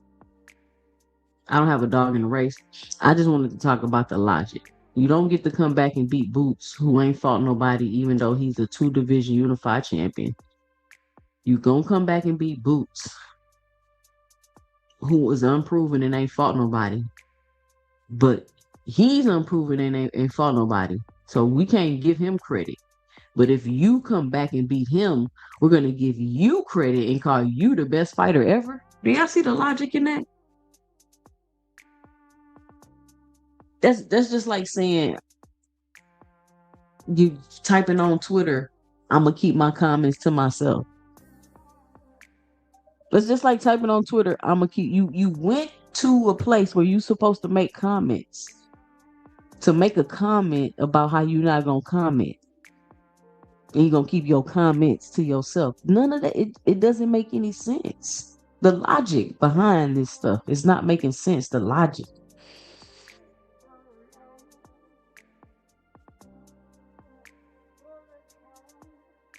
When you stop being emotional and just think logically, you see like, you know what?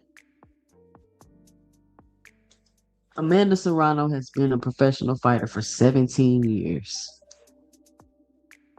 She should be more accomplished. Her career should be better than Claressa Shields.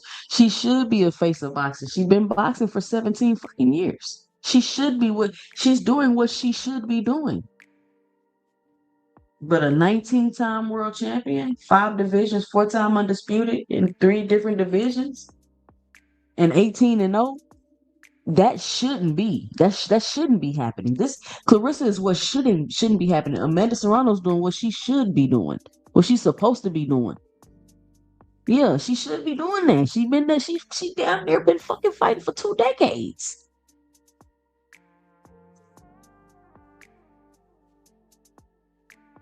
But listen, if you don't want your host all in the videos, timing you out,